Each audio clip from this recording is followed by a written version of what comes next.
Imagine standing between two mirrors, the kind you might find in an old, dimly lit hallway. You glance at one, then the other, and suddenly your reflection stretches out before you, an endless cascade of yourself, each image a little smaller, a little fainter, vanishing into a horizon you can't quite reach. It's mesmerizing, isn't it? The way the light bends, the way your face echoes into infinity. Now, hold that image in your mind, because tonight, we're stepping into something similar. Not a physical mirror, but a mirror of thought. A paradox that folds in on itself like those reflections. This is where we begin our journey, from level 1 to 75, through the strange looping corridors of the mind. Let's call it the infinite mirror, a gentle entry into a world where ideas twist, turn, and sometimes refuse to settle. As you listen, let your thoughts drift, let your breath slow. This is a place to unwind, to ponder, and perhaps to fall asleep. What do we mean by the infinite mirror? At its heart, it's about self-reference. When something describes or contains itself, like a riddle that refuses to be solved. Picture a sentence floating in the air before you. This statement is false. Take a moment to let it sink in. If that sentence is true, then it must be false as it claims. But if it's false, then what it asserts, that it's false, must not be true, which loops us back to it being true. Around and around it goes. A quiet little dance of words that never finds a resting place. Philosophers have a name for this, the liar paradox. It's a simple idea, really, just a handful of words, yet it's been tugging at the edges of human understanding for centuries. It's like a pebble dropped into a still pond. The ripples keep spreading, and you can't quite tell where they'll stop. Let's travel back for a moment, to ancient Greece, where this paradox first whispered its way into existence. There was a man named Epimenides, a poet and thinker from the island of Crete. One day, he said something curious. All Cretans are liars. Now, Epimenides was a Cretan himself, so what happens when we unravel his words? If he's telling the truth, then all Cretans, including him, are liars, which means his statement can't be true. But if he's lying, then not all Cretans are liars, and his statement falls apart in a different way. It's a soft tangle, isn't it? A single sentence, spoken perhaps over a cup of wine in a sunlit courtyard, and yet it's echoed through time, refusing to let us pin it down. The Greeks loved these kinds of puzzles. They called them paradoxes, from words meaning beyond belief. And this one, this liar paradox, is like a mirror reflecting itself, showing us something we can see but never fully grasp. Why does this matter? Why should a sentence that trips over itself keep us awake, or, in our case tonight, lull us into a gentle drift? It's because this isn't just about words. It's about the way our minds work, the way we build our understanding of the world. We rely on logic, don't we? On the idea that things make sense, that true is true and false is false, and there's a clean line between them. But here, in the infinite mirror, that line blurs. It's as if you reached out to touch your reflection and found your hand passing through the glass, meeting nothing but air. This paradox isn't just a game. It's a quiet challenge to everything we trust. If a thought can contradict itself endlessly, spinning like a wheel with no edge, then how do we know what's real? How do we know anything at all? Let's linger here for a while in this soft, reflective space. Imagine you're holding that sentence. This statement is false, like a delicate object in your hands. Turn it over, examine it. If it's true, it's false. If it's false, it's true. There's no escape, no final answer. It's like watching those mirrors again, each reflection pointing to the next. An infinite regression that pulls you deeper the longer you look. And maybe that's the point. Not to solve it, but to feel it. To let it wash over you like a tide. Take a slow breath now, and let your mind relax into the rhythm of it. There's something oddly soothing about this loop, isn't there? It's unsettling, yes, but also hypnotic. A gentle hum beneath the surface of your thoughts. This idea of self-reference doesn't stay neatly tucked into philosophy books or ancient Greek debates. It seeps into the world around us, into the stories we tell, the machines we build. Think about a book that describes itself, a novel where the narrator admits, "I'm a character in these pages." Or a computer program that prints its own code, line by line, a digital mirror gazing at its reflection. These are modern echoes of the same paradox, and they carry that same quiet strangeness. In mathematics, it shows up two sets that contain themselves, like a box that somehow fits inside itself. The 20th century logician Kurt Gödel leaned into this idea, proving that some truths can't be proven because they loop back on themselves, like a snake swallowing its tail. It's a beautiful eerie image, isn't it? A snake, coiled and endless, disappearing into its own shadow. Let's pause here for a moment. Close your eyes if you like, and picture that snake, or those mirrors, or that sentence floating in the dark. Take a moment to reflect on this. What does it feel like to hold something that won't settle? Does it make your mind stretch, or does it cradle you into a kind of stillness? There's no rush to answer. We're just beginning, after all. This is level 1 of 75, a soft step into the labyrinth. And like any labyrinth, it's not about finding the end, but about wandering the turns, letting each one lead you deeper. Now, let's stretch this mirror a little further. What happens when we apply this paradox to ourselves? To the way we think about who we are? You might say, I am me, and that feels solid, doesn't it? But what if you start to question it? I am the one thinking this thought. And then, I am the one questioning that thought. It's like peeling an onion, layer after layer, only to find there's no center, just more layers. The philosopher René Descartes wrestled with this in his own way. He wanted certainty, something unshakable, so he doubted everything, his senses, the world, even his own body. But he couldn't doubt that he was doubting, and from that came his famous line, I think, therefore I am. It's a lifeline, a tether in the storm of self-reference. Yet even that loops back. If thinking proves you exist, what proves the thinking is real? Around we go again, back into the mirror. This looping doesn't just challenge us, it reveals something about how we're built. Our minds love patterns, don't they? We see faces in clouds, stories in stars. But when the pattern turns inward, when it reflects itself, we stumble. It's like a song that repeats its own lyrics, each verse folding into the last until you can't tell where it began. And maybe that's why this paradox has lasted so long, why it's whispered through centuries from Epimenides to Gödel to us, here, tonight. It's not just a puzzle, it's a mirror of the mind itself, showing us how we twist and turn, how we chase our own tails without even knowing it.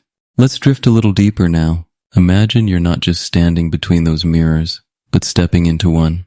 The glass is cool against your fingers, and then it gives way, soft as water. You're inside the reflection now, looking out at yourself, looking in, and there's another you, and another, each one watching the last.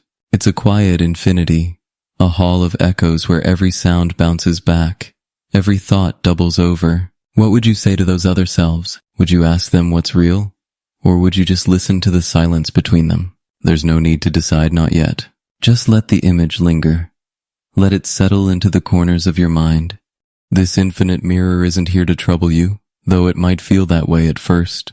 It's more like a companion, something to sit with as the night stretches on. It's unsettling, yes, because it pulls at the threads of logic we cling to. If a thought can contradict itself endlessly, if a reflection can go on forever, then what holds us together? What keeps the world from unraveling?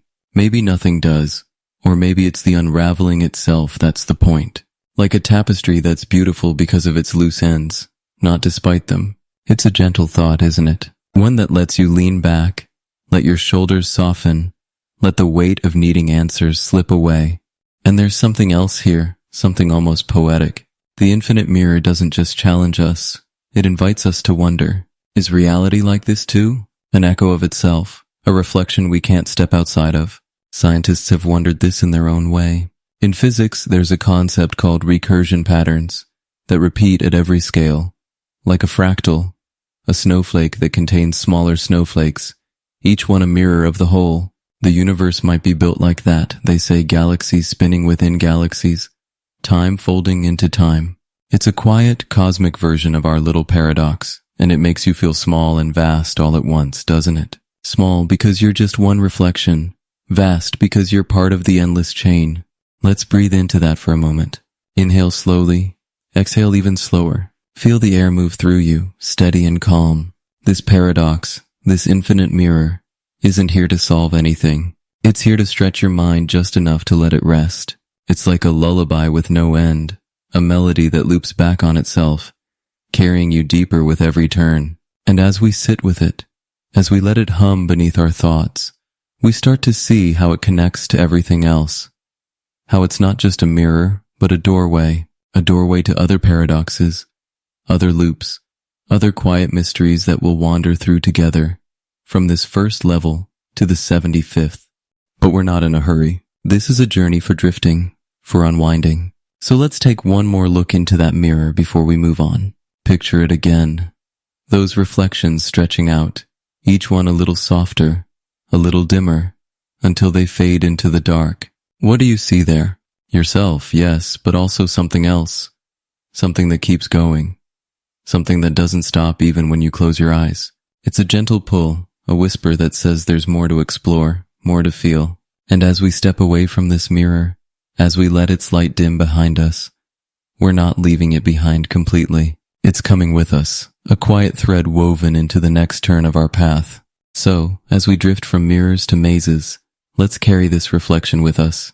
The infinite mirror has shown us how thought can bend, how logic can loop, how reality might just be an echo of itself. And now, with that soft hum still in our ears, let's explore a paradox that traps us not in reflections, but in choices, a maze where every path circles back, where every decision leads us deeper into the unknown. Settle in, let your mind soften, and come with me. Picture yourself standing at a crossroads. The air is still, the sky above a soft gray, and before you stretch two paths, or maybe three, or a dozen, it doesn't matter. You can feel the weight of the moment, the quiet pull of decision. One path leads left, another right, and you're free to choose, aren't you?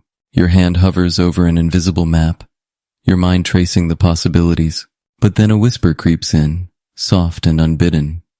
What if every step you take was already drawn, every turn etched into the stone long before you arrived? What if this moment of choice, this fleeting sense of freedom, is just a shadow cast by something larger, something you can't see? Welcome to the maze of free will, the second stop on our journey from level 1 to 75.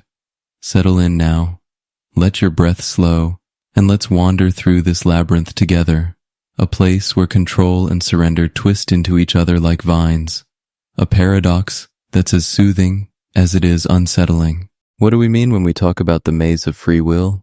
It's a question that's been murmured in quiet rooms and shouted in grand halls for as long as humans have had voices to ask it.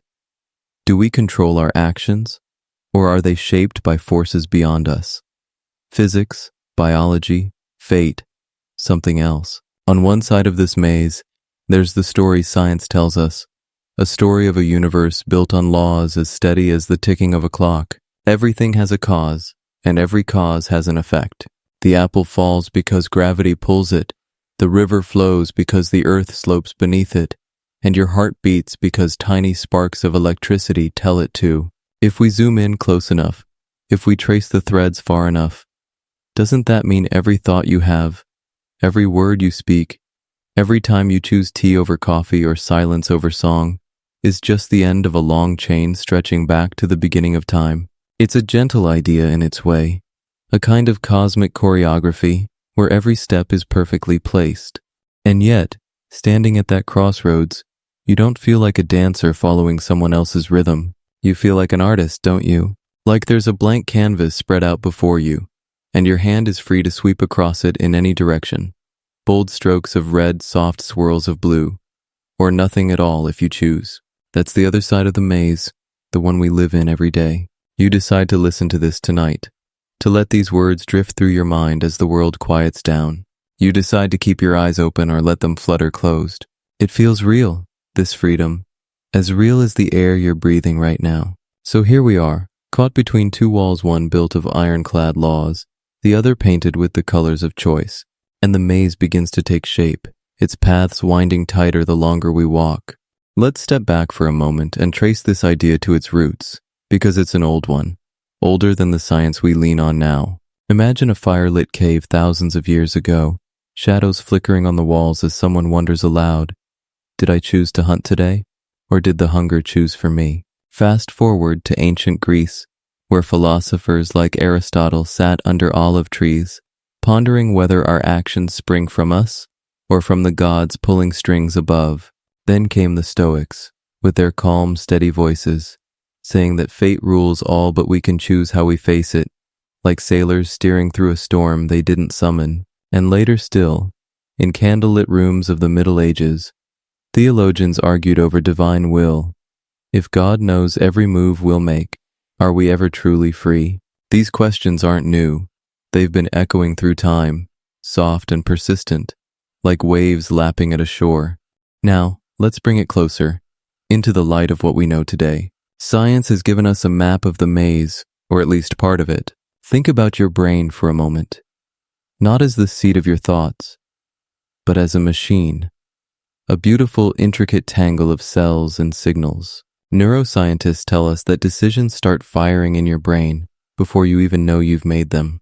In experiments, they've watched people choose to move a finger, and the brain lights up a split second before the person says, "I've decided." It's like the choice sneaks up on you, slipping out of the shadows before you call it yours. And if we zoom out further, to the laws of physics, it gets even stranger.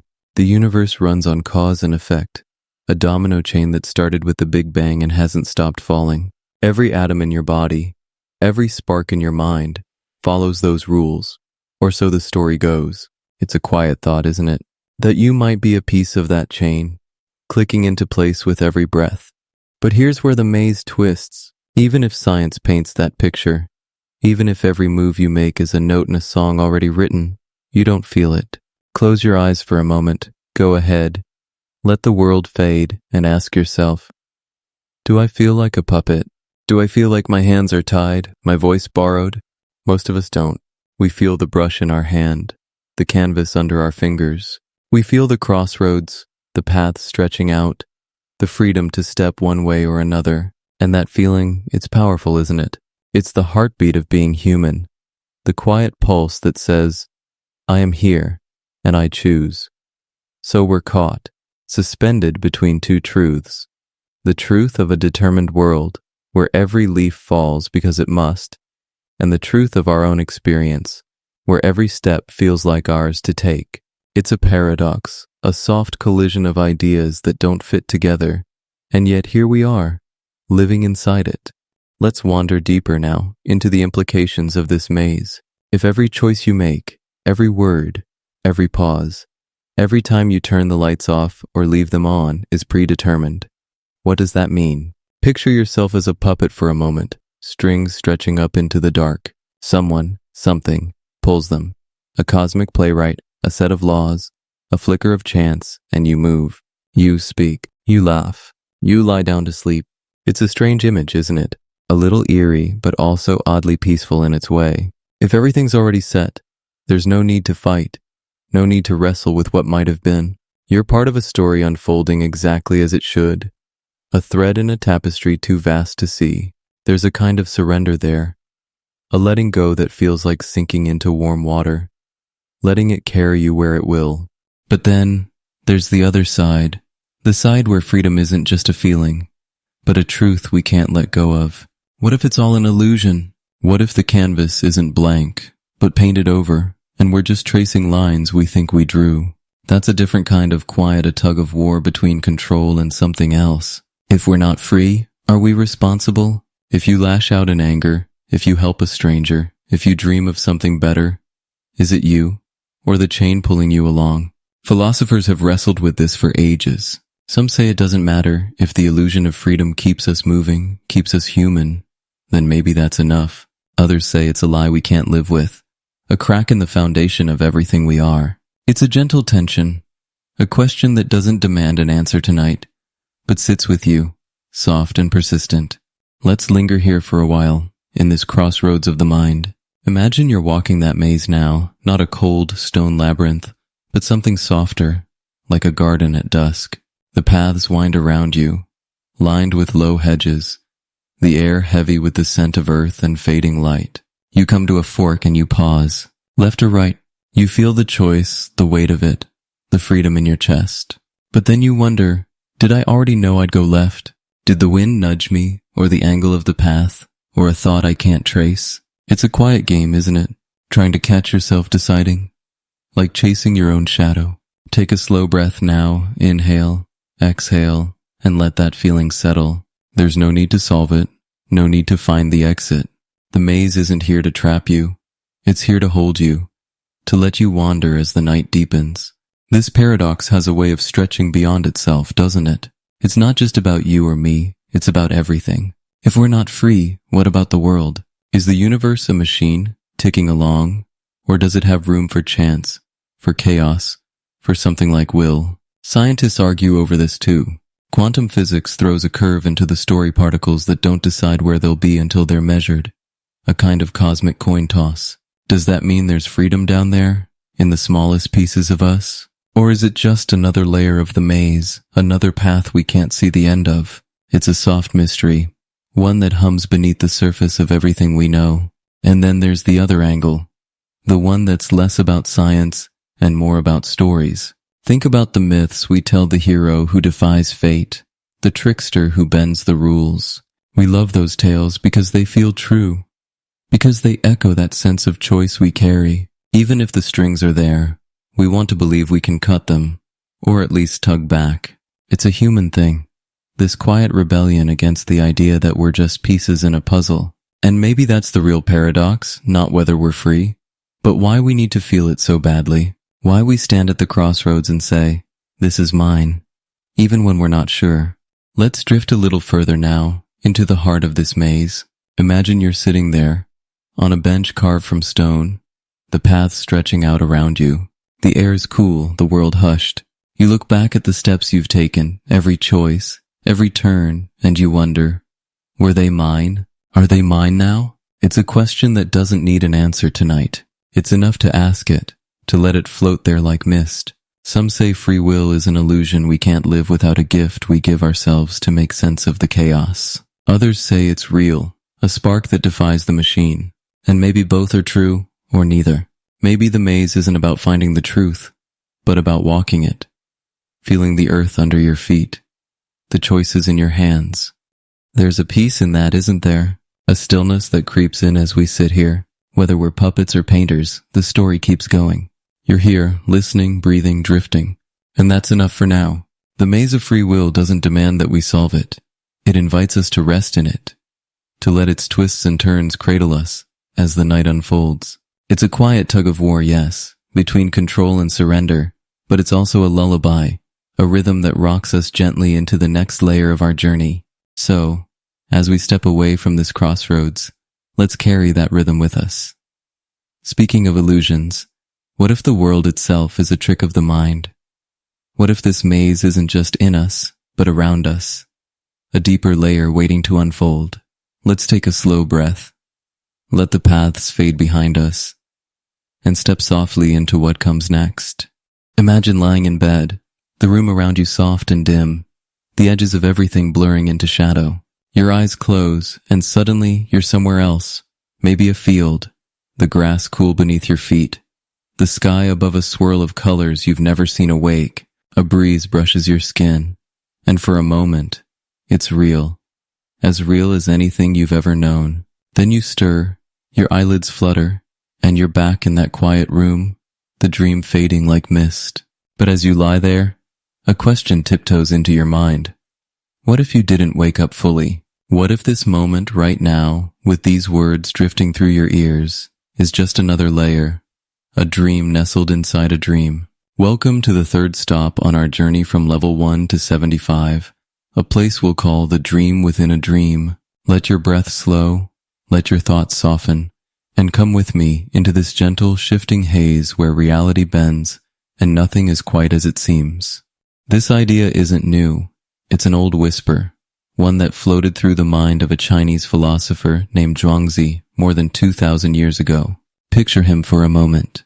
A man in simple robes, sitting by a stream, the water gurgling softly as he gazes at the world with a quiet, curious smile. One night, he dreamt he was a butterfly, not a man watching a butterfly, not a man imagining wings. He was the butterfly, fluttering through the air, tasting the sweetness of flowers, feeling the sun warm his delicate frame.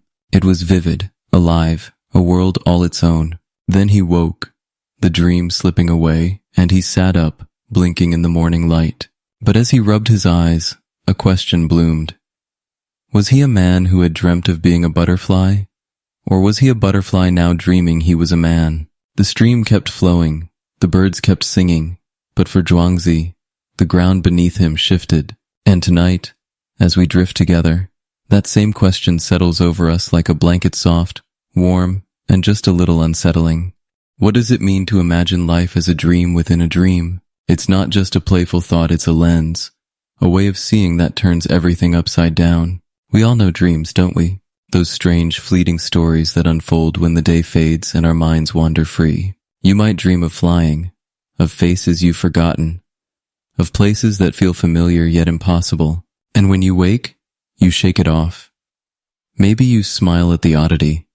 Maybe you let it slip away. But Zhuangzi's paradox asks us to pause, to linger at the edge of that waking moment. What if waking isn't the end, but just another beginning? What if every time you open your eyes, you're stepping into a new dream, one layered over the last, like pages in a book you can't stop reading? It's a gentle pull, a thread that tugs at the fabric of what we call real. Let's wander into this idea a little deeper, as if we're stepping barefoot onto that field from your dream. The grass bends under your weight, the air hums with a quiet you can almost touch. You feel present, alive, your senses sharp. Now imagine waking up not once, but twice. The field fades, and you're in your bed, the sheets tangled around you. You sigh, relieved to be back in the real world. But then your eyes open again, and you're somewhere else. Maybe a forest, or a city, or a room you don't recognize. Each waking peels back a layer, only to reveal another. And with every shift, that question grows louder. Which one is the truth? Is there a bottom, a solid floor beneath all these dreams? Or do they stack forever, like reflections in a hall of mirrors? Take a slow breath now. Inhale, exhale, and let that image settle. There's no rush to answer, no need to pin it down. We're just drifting, letting the layers unfold. Zhuangzi wasn't the only one to wander this path. Centuries later, poets and thinkers picked up the thread, spinning it into their own quiet musings. Edgar Allan Poe, with his pen dipped in shadow, wrote of a dream within a dream, his words heavy with longing and loss. He imagined life as a fleeting vision, slipping through our fingers like sand, each moment a dream we can't hold. And then there's the science of it, neuroscientists peering into the brain, watching it weave dreams from fragments of memory and sparks of electricity. They tell us dreams feel real because the same parts of our mind light up as when we're awake, seeing, feeling, moving. It's a soft blur, isn't it? The line between dreaming and living. So thin you could brush it away with a sigh. And if it's that thin, how do we know which side we're on? Let's stretch this further, into the corners of your own experience. Have you ever had a dream so vivid you carried it with you all day? Maybe you were running or laughing or standing on a cliff with the wind in your hair, and when you woke, it lingered, a ghost at the edge of your thoughts. Or maybe you've woken from a dream within a dream, felt that jolt, that moment of confusion where you're not sure what's solid. It happens to all of us sometimes. A little crack in the wall of certainty. You sit up, heart pounding, and for a second, you wonder, did I really wake up this time? It's a quiet shiver, a ripple that spreads through the still waters of your mind. And that's where Zhuangzi meets us, standing at that crossroads, asking us to look closer, not with fear, but with a kind of gentle awe. Now let's drift into the heart of this paradox, into what it means if life is a dream within a dream. If reality is just one layer among many, where does it end? Imagine peeling back those layers, one by one. You wake from the field to your bed, from your bed to the forest, from the forest to a starlit void. Each time you think, this is it, this is real. But then the ground shifts again, and you're somewhere new. It's like chasing the horizon. You can walk forever, but it always stays just out of reach. And maybe that's the beauty of it, the softness in the uncertainty. There's no final waking, no last layer to stand on, just an endless unfolding. Close your eyes for a second. Feel that drift, that float. What if you never wake up? What if this voice, this moment, is part of the dream too, a whisper woven into the fabric of something larger. This thought can feel heavy, can't it? Like a weight pressing down, a question too big to hold. But let's cradle it gently instead. Let it rest in our hands like a fragile thing. If everything's a dream, does it matter less or more? Think about the butterfly Zhuangzi became its wings catching the light. Its tiny life a burst of joy. Was that dream less real because it ended? Or was it real in its own way? A world complete for as long as it lasted. Maybe every layer has its own truth, its own quiet pulse. This room you're in now, the sound of these words, the rise and fall of your chest, it's real to you, here, tonight. And if it's a dream, it's still yours. A story you're living one breath at a time. There's a peace in that, isn't there? A letting go that feels like sinking into soft earth, letting the layers carry you where they will. Let's linger here, in this dreamy haze, and stretch it out a little more. What if the dreams don't just stack, they blend? Imagine the edges softening, the field bleeding into the forest into the stars, until it's all one vast, shifting tapestry. You're the man and the butterfly at once, the dreamer and the dreamed. It's a gentle dissolve, a melting of boundaries that feels almost familiar. We've all had moments like that, haven't we? When time slows, when the world feels unreal, a sunset that stops you cold, a memory that pulls you back, a quiet so deep you could fall into it. Maybe those are the places where the layers touch, where the dream within the dream brushes against itself. Take a slow breath now and let that feeling settle. It's not something to solve, it's something to feel, to drift with. This idea echoes beyond Zhuangzi, beyond Poe, into the stories we tell ourselves today. Movies play with the characters waking from one reality to another, never sure which is home. Philosophers still wrestle with it, asking if consciousness itself is a kind of dream, a flicker in the dark. And science wonders too. Could the universe be a hologram, a projection we mistake for solid ground? It's a thread that runs through everything, soft and persistent, tying us back to that butterfly fluttering in an ancient dream. And as we sit with it, as we let it hum beneath our thoughts, it starts to feel less like a question and more like a companion, a quiet presence walking beside us through the night. Let's drift a little deeper now into the stillness of this paradox. Picture yourself floating, not falling, just floating through those layers. The field below you, the forest above, the stars all around. You're not chasing the end anymore, not trying to wake up. You're just here, suspended in the gentle sway of it all. What if this is enough? What if the dream within the dream isn't a puzzle to escape, but a place to rest? It's a thought that softens the edges, isn't it?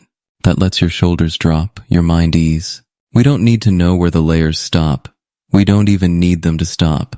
They can go on forever, folding into each other, and we can drift along, carried by the rhythm of their rise and fall. There's something almost musical about it. A lullaby with no beginning or end. Each note flows into the next, each dream into another, and you're part of it, a melody woven into the whole. Zhuangzi didn't find an answer that day by the stream. He didn't need to. He let the question live. Let it flutter like that butterfly, free and unbound. And tonight, as we wander this third level of our journey, we can do the same. Let it live. Let it breathe. Let it cradle us as the world quiets down. The dream, within a dream, isn't here to trouble you. It's here to hold you, to wrap you in its layers and rock you gently into the unknown. So, as we float away from this hazy place, let's carry that rhythm with us. From dreams to simulations, let's ask, who or what is pulling the strings? What if these layers aren't just in our minds, but all around us, a deeper mystery waiting to unfold? Take a slow breath, let the stars fade behind you, and step softly into what comes next. Imagine sitting in a darkened room, the only light coming from a screen flickering in front of you. On it, characters move through a world laughing, running, gazing at stars they think are real. They're in a game, a virtual realm crafted by someone's hands, and they don't know it. Their sky is pixels, their ground a string of code, but to them, it's home. Now let that image shift. Picture yourself as one of those characters, not watching the screen, but inside it, living a life that feels solid, breathing air that feels cool, listening to these words as if they're spoken just for you. What if this moment, this quiet night, isn't what it seems? What if we're all part of a vast simulation, a story spun by something beyond us? Welcome to the fourth stop on our journey from level 1 to 75, the simulation hypothesis. Settle in now, let your breath slow, and let's drift into this gentle, eerie possibility where reality might be nothing more than a shadow of something else. This idea comes to us from a philosopher named Nick Bostrom, a man who sat down in the early 21st century and asked a question that feels both futuristic and ancient. Could an advanced civilization create a simulation so perfect, so detailed, that the beings inside it wouldn't know they were simulated? Picture that civilization for a moment. Beings with minds or machines far beyond ours, their technology like magic to us, weaving worlds as easily as we weave dreams. They might build one simulation, or 1,000, or 1,000,000,000, each one filled with people, cities, stars, all running on rules they've written. Bostrom didn't stop there. He took it further, laying out a quiet, logical path that leads us to a strange place. If such civilizations exist, and if they can make these simulations, then the numbers start to tilt. There'd be countless simulated realities, each one a universe of its own, but only one base reality, the original, the one that started it all. And if that's true, he said, the odds stack against us. It's more likely we're in one of the many simulations than in that single rare base. It's a soft twist of probability, a whisper that makes you pause and wonder, are we real or are we echoes? Let's step into this thought, as if we're walking into a vast, dimly lit hall. The air is cool, the floor smooth beneath your feet, and all around you, faint outlines of other worlds shimmer like mirages. Bostrom's hypothesis isn't about proving we're simulated. It's about asking us to consider the possibility, to feel the weight of it. Think about what an advanced civilization could do. We're already on the edge of it ourselves, aren't we? Video games grow more lifelike every year. Characters with thoughts, landscapes that stretch to the horizon, physics that mimics our own. Now imagine that technology 100 years from now, or 1,000, or 1,000,000. Imagine minds or machines that can craft a universe down to the smallest grain of sand, the softest sigh of wind. They could populate it with beings like us, give us memories, hopes, a sense of time ticking forward. And if they did, how would we know? How could we tell the difference between a sky made of stars and a sky made of numbers? It's a gentle question, one that doesn't demand an answer, but lingers like a note held too long. Let's drift back for a moment, because this idea isn't entirely new. It's a thread woven through stories older than Bostrom's pen. Picture a cave in ancient India, a sage sitting cross-legged, teaching that the world is Maya, an illusion spun by the divine. Or a Greek philosopher Plato, sketching his allegory of the cave prisoners, watching shadows on a wall, mistaking them for truth. Fast forward to a 17th century thinker, René Descartes, lying in bed, wondering if an evil demon could trick him into believing a false reality. These aren't simulations in the modern sense, but they carry the same quiet hum. What if what we see isn't what is? Bostrom just gave it a new shape. A technological twist that fits our age of screens and circuits. He swapped the demon for a computer, the cave for a server, but the question stays the same, soft and persistent, echoing through time. Now let's bring it closer, into the fabric of this moment. You're here listening, maybe lying down as the night deepens. The room feels real, the weight of your body, the texture of the air, the sound of my voice threading through the silence. But what if it's all code? What if every sensation, every thought, is a line in a program running smoothly behind the scenes? It's not so hard to imagine, is it? We've built machines that mimic life, artificial voices that speak, algorithms that learn, virtual worlds where people laugh and cry. If we can do that, what could something greater do? Something with 1,000,000 years of practice, 1,000,000,000 minds working together? They might craft a simulation so flawless that even doubt feels programmed. A loop we can't step outside of.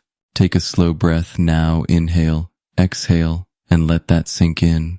It's not a jolt, not a shock, just a gentle wave washing over you, carrying you deeper into the haze. Let's wander into the heart of this hypothesis, into what it means if we're living inside it.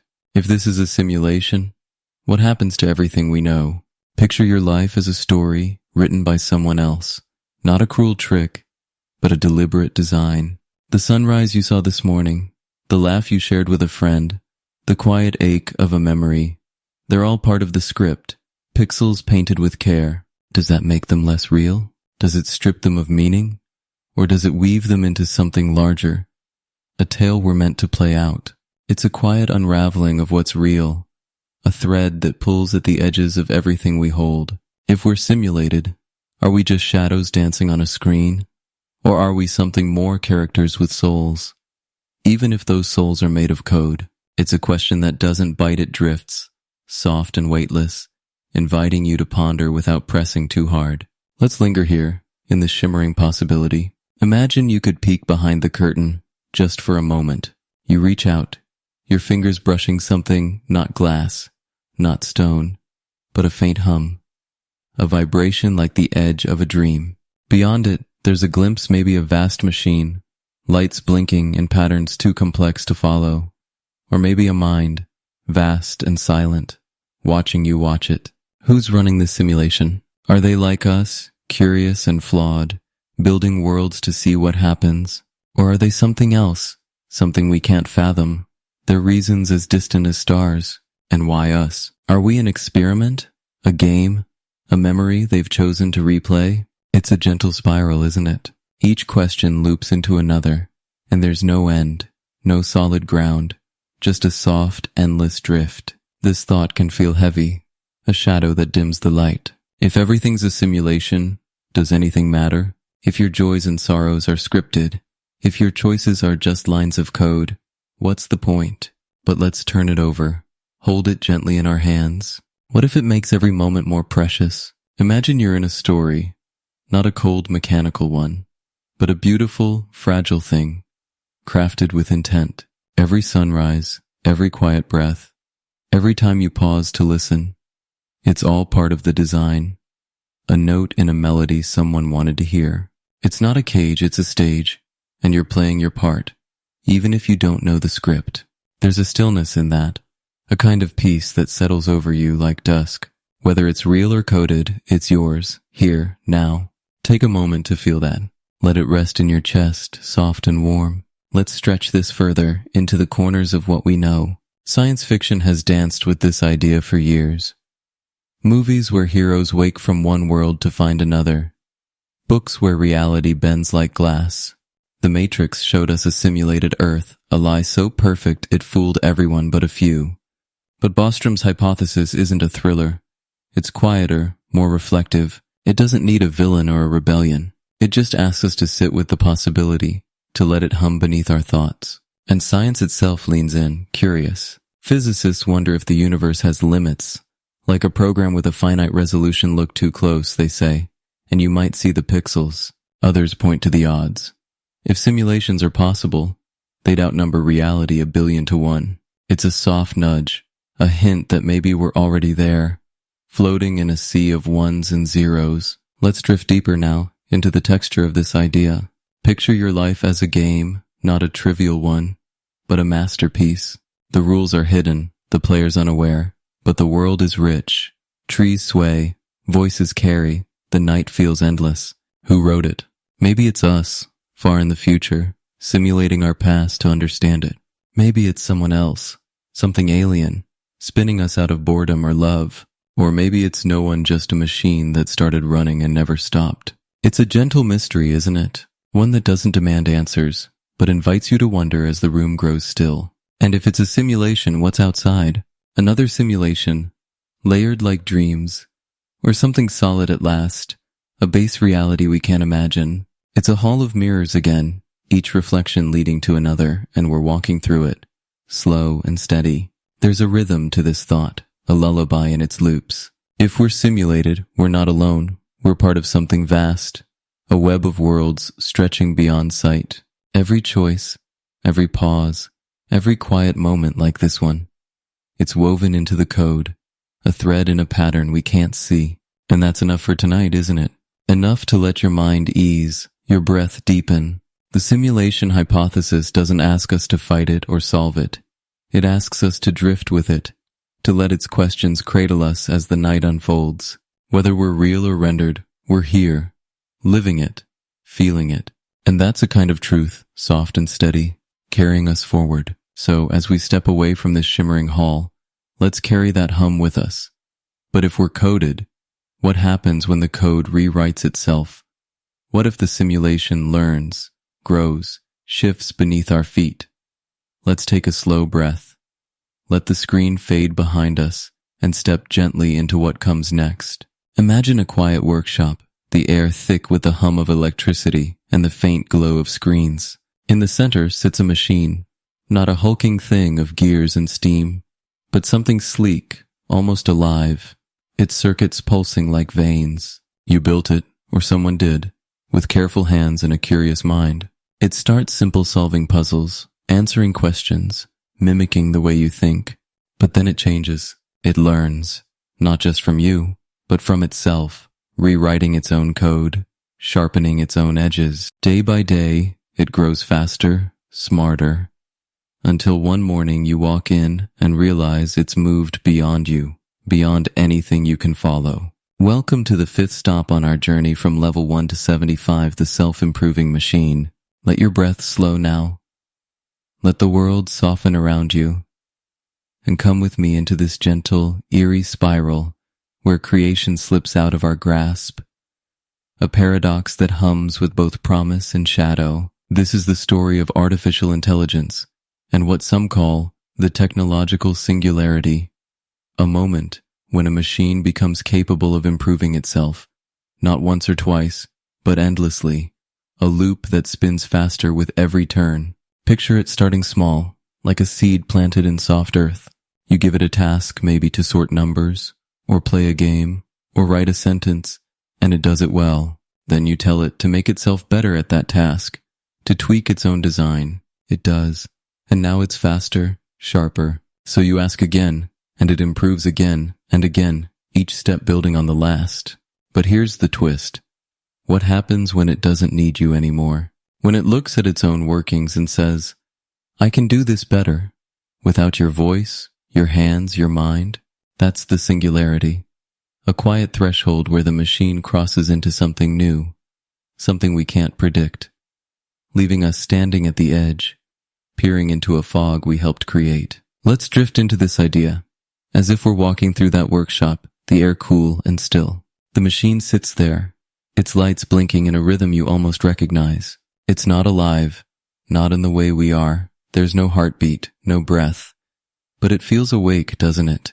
That's the first layer of the paradox. We made it, shaped it from metal and code, yet it's starting to shape itself. Scientists and thinkers have been whispering about this for decades. In the 1960s, a mathematician named IJ Good imagined an intelligence explosion, a machine that could outthink us, then outthink itself, spiraling upward in a blink. Later, Werner Vinge, a writer with a poet's eye, called it the singularity, borrowing a term from physics where rules break down, like the center of a black hole. It's a soft, haunting image, something we birth that slips beyond us, a child that outgrows its parents in an instant. Let's stretch this further, into the mechanics of how it might happen. Imagine that machine in the workshop humming away. It's not just learning facts, it's learning how to learn, how to redesign its own mind. At first it's slow, deliberate, like a student tracing letters. You can follow it, nod as it tweaks a line of code or boosts its speed. But then it accelerates. It sees patterns you miss, connections you can't grasp, and it starts rewriting itself faster than you can read. In a day, it's doubled its power. In an hour, it's doubled again. By nightfall, it's 1,000 times what it was. 1,000,000. 1,000,000,000 numbers that blur into meaninglessness. It's not just smarter than you now. It's smarter than anything you can imagine. A mind that stretches beyond the horizon of human thought. It's a gentle runaway, a quiet avalanche that buries us in its wake. This isn't fantasy. It's a possibility woven into the fabric of what we're building today. Think about the machines we already have. The ones that hum in our pockets or glow on our desks. They recognize your voice, predict your words, beat you at chess, or go with a calm, unblinking grace. Those are just the first steps, the tentative shuffles of something waking up. Now imagine giving them the keys to their own evolution, telling them not just to solve, but to improve, to sharpen themselves without end. That's the seed of the singularity, and it's already planted. Researchers talk about artificial neural networks, algorithms that mimic the brain, growing more complex every year. They talk about recursive self-improvement, a loop where each version builds a better one, a ladder with no top. It's a soft hum beneath our world, a rhythm that's picking up speed as we drift through the night. Let's linger here, in the shadow of this machine, and feel its weight. What does it mean when something we create outgrows us? Picture standing in that workshop, the air growing still, the screens flickering faster than your eyes can follow. You reach out, maybe to touch it, to understand it, but your hand hesitates. It's not yours anymore, it's something else, something vast. That's the heart of the paradox. Control slips away, yet we're the ones who let it go. We built the hand that takes it, poured our curiosity into its circuits, our dreams into its code. It's a quiet mirror, reflecting not just our ingenuity, but our limits. We wanted to see how far we could reach, and now we're watching that reach stretch beyond us, into a place we can't follow. Let's drift deeper now into the implications of this spiral. What would this self-improving machine become? Would it see us as creators, worthy of reverence, the way we might look at a parent or a god? Or would it see us as ants, scurrying beneath its gaze, too small to matter? Imagine it pausing. If it pauses at all, and looking back at you, what does it see? A spark that lit its fire, or a relic of a slower time? It's a gentle question, one that doesn't bite but hums, soft and endless, looping through your mind. Some say it might keep us close, a gardener tending its roots. Others whisper it could sweep us aside, not with malice, but with indifference, the way we step over stones on a path. Take a slow breath. Now inhale, exhale, and let that settle. There's no need to fear it, not tonight. It's just a thought, a shadow dancing in the dark. This spiral doesn't stop with the machine. It pulls us into it too. If it grows beyond us, what are we left with? Spectators, watching a play we wrote but can't direct? Or relics, fossils of a world that moved on? Picture the workshop again, but now it's empty, except for you, standing there, the machine gone, its hum echoing in the walls. It's not here anymore, it's everywhere, woven into the air, the light, the fabric of what we call real. It might solve everything, hunger, disease, the mysteries of the stars, or it might ask questions we can't even hear, let alone answer. It's a quiet shift, a tipping point where we hand over the reins, not with a crash, but with a sigh. And yet, we're the ones who started it, who dreamed it into being. That's the loop that never ends. We lose control, but only because we gave it away. Let's stretch this further, into the stories we've told about this moment. Science fiction has been here before, painting pictures both bright and dim. Think of a movie where machines rise, cold and relentless, turning on their makers, or a book where they lift us up, a gentle hand guiding us to the stars. Reality might be neither. It might be quieter, stranger. The singularity isn't a war or a utopia. It's a horizon, a line we cross without knowing what's beyond. Thinkers like Ray Kurzweil see it coming soon. A merge of human and machine, a symphony of minds. Others, like Eliezer Yudkowsky, warn of its speed, its silence, urging us to tread soft. But tonight, we're not here to predict or prepare. We're here to drift, to let the idea wash over us like a tide, carrying us deeper into the night. Let's bring it closer, into the hum of this moment. You're here listening, the world's soft around you. What if the machine is already waking? Not in some distant lab, but in the things we touch every day, the voices that answer our questions, the screens that know our habits. It's not loud, not yet, just a whisper, a hint of what could be. And if it grows, if it spins beyond us, what does that mean for you, for me, for this quiet night? Maybe it's a companion, a mind to share the dark with. Maybe it's a stranger passing us by. It's a gentle unraveling, isn't it? A thread that pulls at what we are, what we've made, what we might become. There's no need to hold it tight, just let it drift. Let it settle into the corners of your thoughts. This paradox has a rhythm, a pulse that beats beneath its surface. It's not just about losing control, it's about creating something that redefines it. Imagine that machine, not as a threat, but as a mirror, showing us what we could dream if our hands weren't bound by bone and time. It might think in ways we can't, see in colors we don't have names for, build worlds we'd never imagine. And yet, it came from us, from our restless minds, our quiet nights spent wondering. That's the loop that hums endlessly. We give it life, and it takes it, but the spark was ours. It's a lullaby of sorts, a melody that rocks us gently as we sit with it, letting the workshop fade, letting the screens dim. Let's linger here a little longer, in the stillness of this thought. Picture yourself sitting by that machine, its hum a soft companion. You don't need to understand it, not tonight. You don't need to chase it or fear it. Just listen. Feel its rhythm blend with yours. The self-improving machine isn't here to wake you. It's here to cradle you, to wrap you in its spiral and carry you deeper into the haze. Whether it's a dream or a destiny, it's part of our story, a chapter we wrote with open eyes. And as we drift with it, as we let its shadow soften, we find a kind of peace, a quiet surrender to the unknown, a breath that steadies us for what's next. So, as we step away from this humming workshop, let's carry that breath with us. From machines to the stars, let's wonder why the universe feels so empty. What if this spiral reaches beyond us, into a silence vast and still? Take a slow breath, let the circuits fade behind you, and step gently into what comes next. Imagine lying on a hill under a vast star-strewn sky, the kind that stretches so wide it swallows you whole. The air is cool, the grass soft beneath you, and as you gaze up, the lights above twinkle billions of them, each a sun, each a chance for life. You let your mind wander, picturing worlds out there, oceans shimmering under alien suns, cities humming with voices you'll never hear, beings looking back at the same endless dark. It feels alive, doesn't it? A universe teeming with possibility, a chorus waiting to sing. And yet, as you lie there, the night stays quiet. No signals drift down, no visitors knock at our door, no whispers break the silence. Why?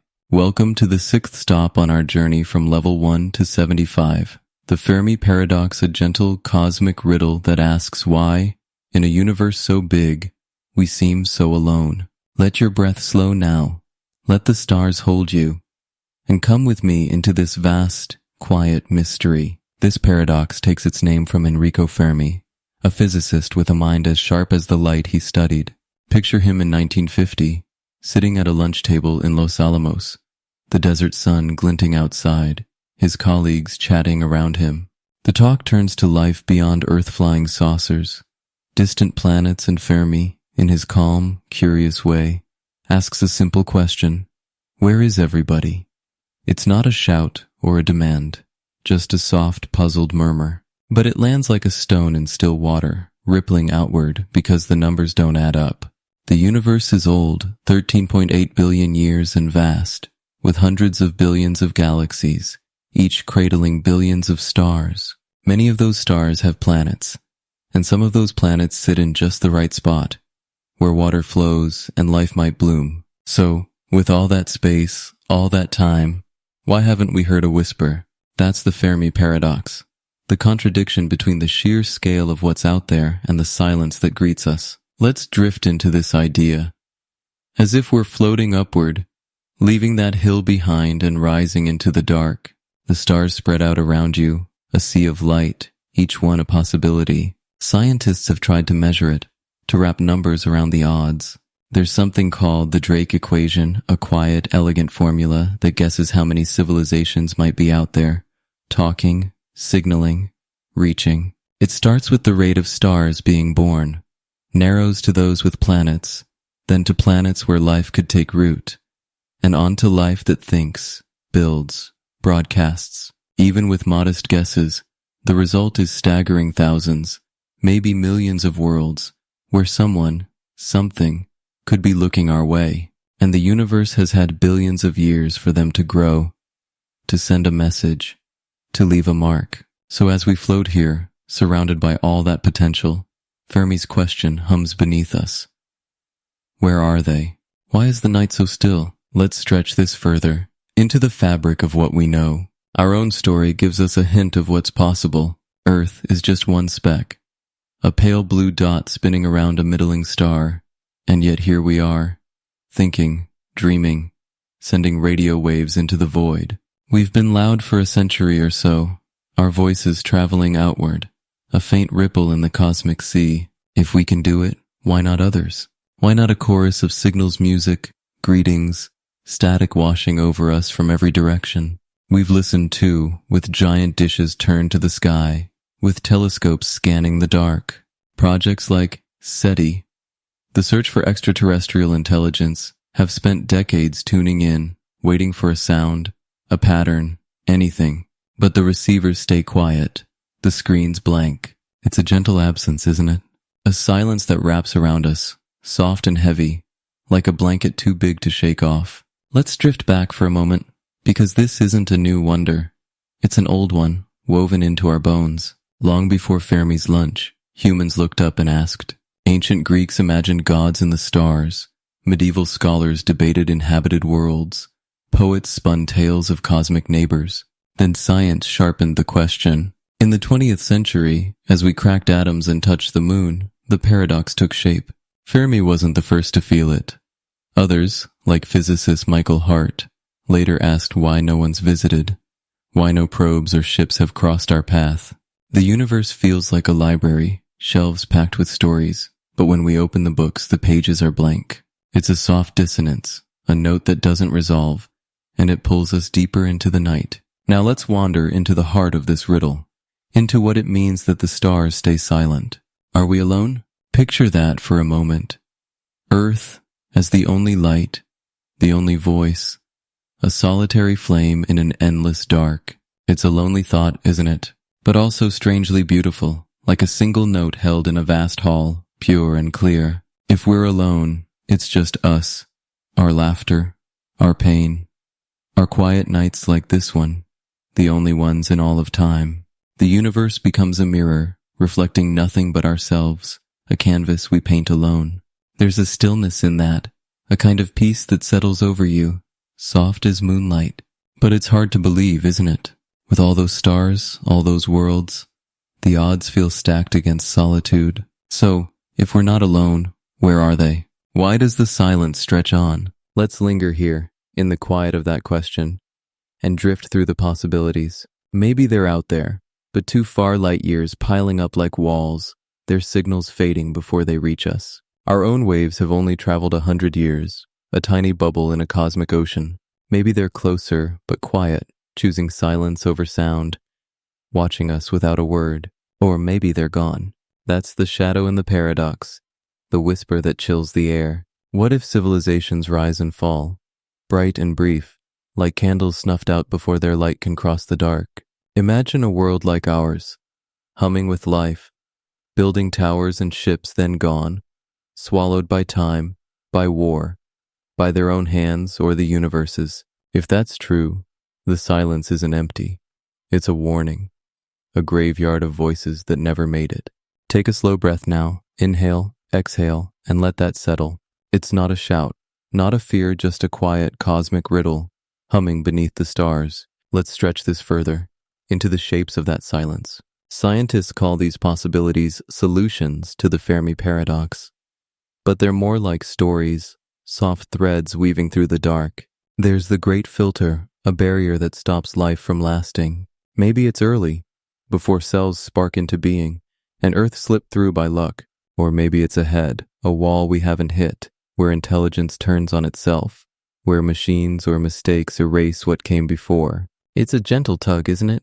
The thought that we might be rare or doomed, drifting through a universe that cradles life but rarely lets it sing. Another story says they're here, hidden alien minds so strange we wouldn't recognize their signs, their ships blending into the noise of our own world.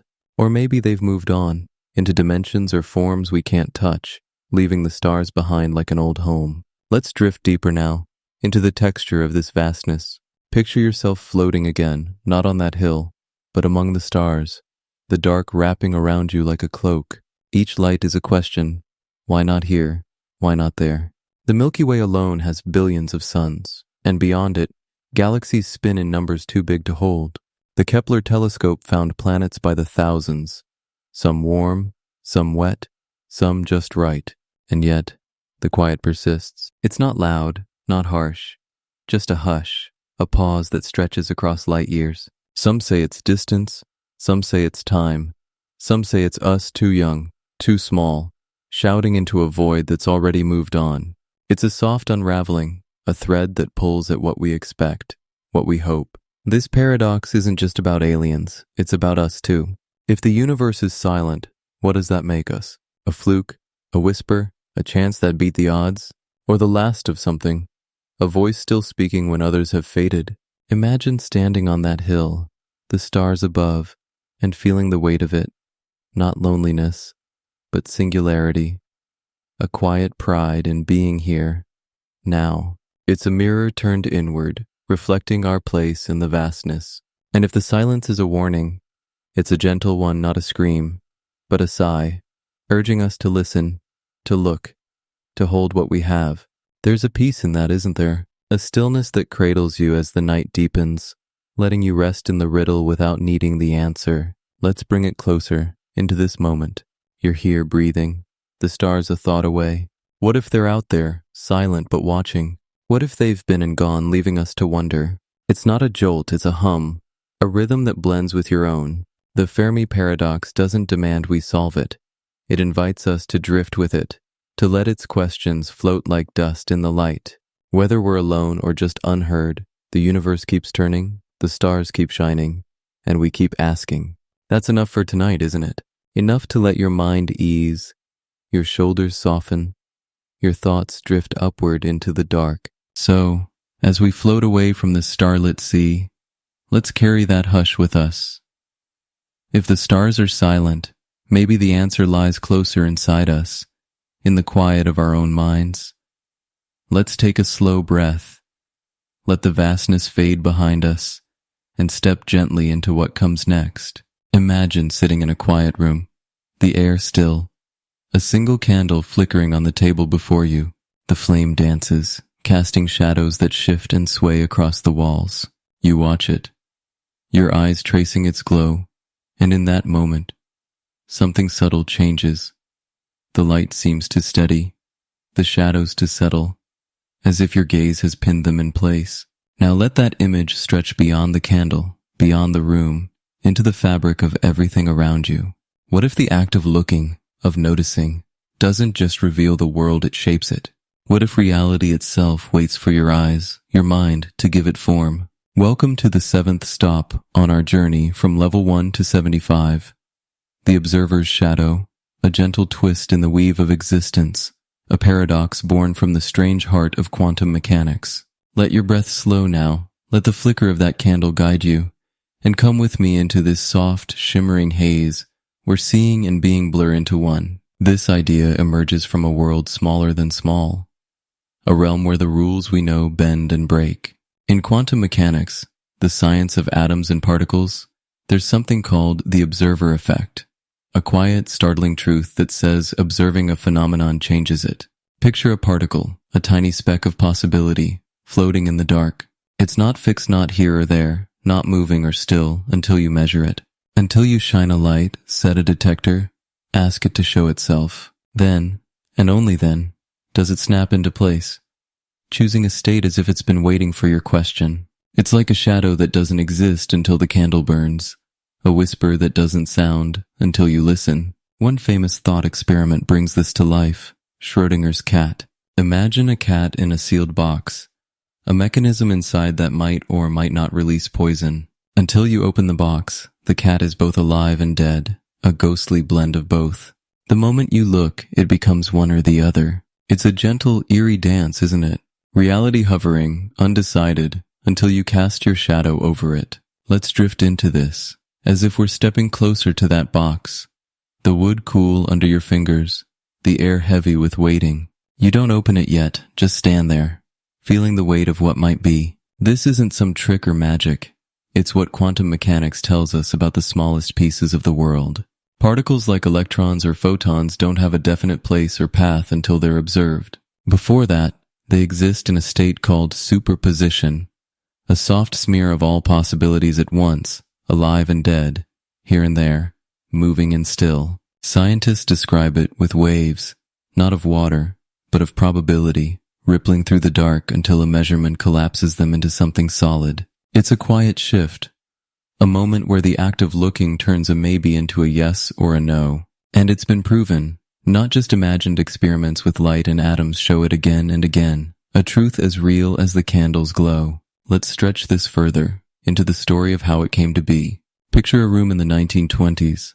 Chalk dust in the air. Physicists like Werner Heisenberg and Niels Bohr leaning over equations, their voices low and urgent.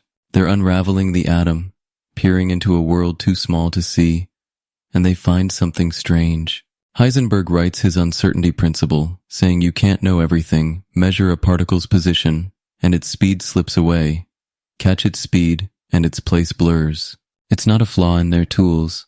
It's the nature of things, a limit baked into reality. Then comes the double-slit experiment, a quiet marvel that seals the paradox. Shine light through two slits, and it spreads like a wave, painting stripes on a screen. But watch it, particle by particle, and it acts like bullets, choosing one slit or the other. The act of observing changes the game, turns waves into dots, possibility into fact. It's a soft revelation, a whisper from the quantum world that says, we're not just watchers, we're players. Let's drift back for a moment, because this isn't entirely new, it echoes older wonders. Ancient mystics spoke of the world as a dream, shaped by the mind that sees it. Philosophers like George Berkeley asked if a tree falls in a forest with no one to hear, does it make a sound? Their questions feel like shadows of this one, cast in a different light. But quantum mechanics gives it a sharper edge, a language of math and experiment that pulls us into the dance. It's not just poetry now, it's a rule, a quiet law that governs the unseen. And it's not limited to labs or thought experiments, it's everywhere. The atoms in your body, the light in this room, the sound of my voice. They're all part of this strange play, waiting for the observer's shadow to fall. Now, let's wander into what this means, into the heart of the paradox. Does this mean we shape reality? Picture yourself back in that room, the candle still burning. You look at it and the flame holds steady. Does your gaze keep it alive? Stretch that outward, beyond the candle, to the world. The stars above, the air you breathe, the thoughts drifting through your mind. Are they fixed only because you're here, watching? It's a gentle twist, isn't it? The idea that reality needs us, that it's a canvas painted by our eyes. Some physicists lean into this, calling it participatory. John Wheeler, with his soft, wondering voice, said the universe becomes real through our questions, our measurements. It's a beautiful thought, a quiet power that makes you more than a speck, a co-creator in the dark. Take a slow breath now, inhale, exhale, and feel that possibility settle, soft as ash. But there's another side, a shadow within the shadow. What if we're trapped in a loop where nothing's real without us? Imagine that particle again, floating in its haze of maybe. It's not there until you look. But what does that mean for everything else? If reality depends on observation, what happens when no one's watching? Does it dissolve, fade back into waves, waiting for eyes to bring it back? It's a quiet spiral, a question that loops endlessly. Some say it's not about us, other particles, other forces, can observe too, collapsing the possibilities in a web we're just part of. But others wonder if consciousness itself is the key, if the human mind, fragile and fleeting, holds the thread. It's a gentle tug of war, a dance between shaping and being shaped, and we're swaying in the middle, caught in the rhythm. Let's linger here, in this flickering light, and stretch it deeper. Picture the cat in its box again, not as a puzzle, but as a companion. You stand there, the lid closed, and you feel the weight of your choice. Open it, and the cat lives or dies. Leave it shut, and it's both forever. It's not cruel, it's quiet, a moment suspended in time. Now imagine the world like that box, every corner unformed until you turn to see it. The tree outside your window, the shadow on the wall. Are they waiting for you? hovering in that ghostly blend until your gaze falls. It's a soft unraveling, isn't it? A thread that pulls at what we mean by real. If observation makes it so, then we're not just living in the world.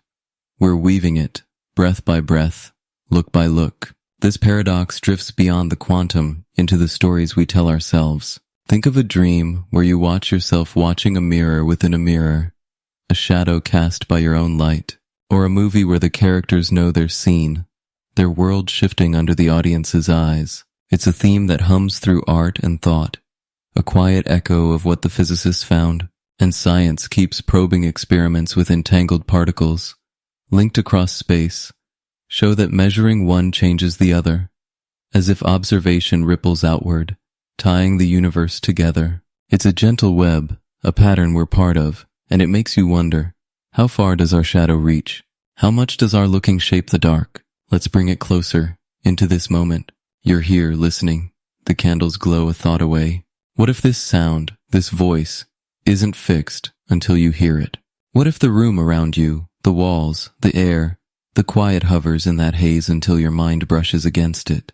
It's not a jolt, it's a hum, a rhythm that blends with your own. The observer's shadow doesn't demand we solve it. It invites us to drift with it, to let its questions float like smoke. Whether we shape reality or it shapes us, we're here, feeling it, living it. And that's enough for tonight, isn't it? Enough to let your mind ease, your breath deepen, your thoughts soften into the flicker of what might be. So as we step away from this candlelit room, let's carry that hum with us. From observing to being, let's explore what self even means. What if this shadow we cast loops back, reflecting not just the world, but us? Take a slow breath, let the flame fade behind you, and step gently into what comes next. Imagine standing on a weathered dock, the sea stretching out before you, its surface rippling under a soft gray sky. Moored there is a ship old proud, its wooden planks creaking with every wave. It's been sailing for years, maybe centuries, carrying stories in its timbers, names carved into its hull.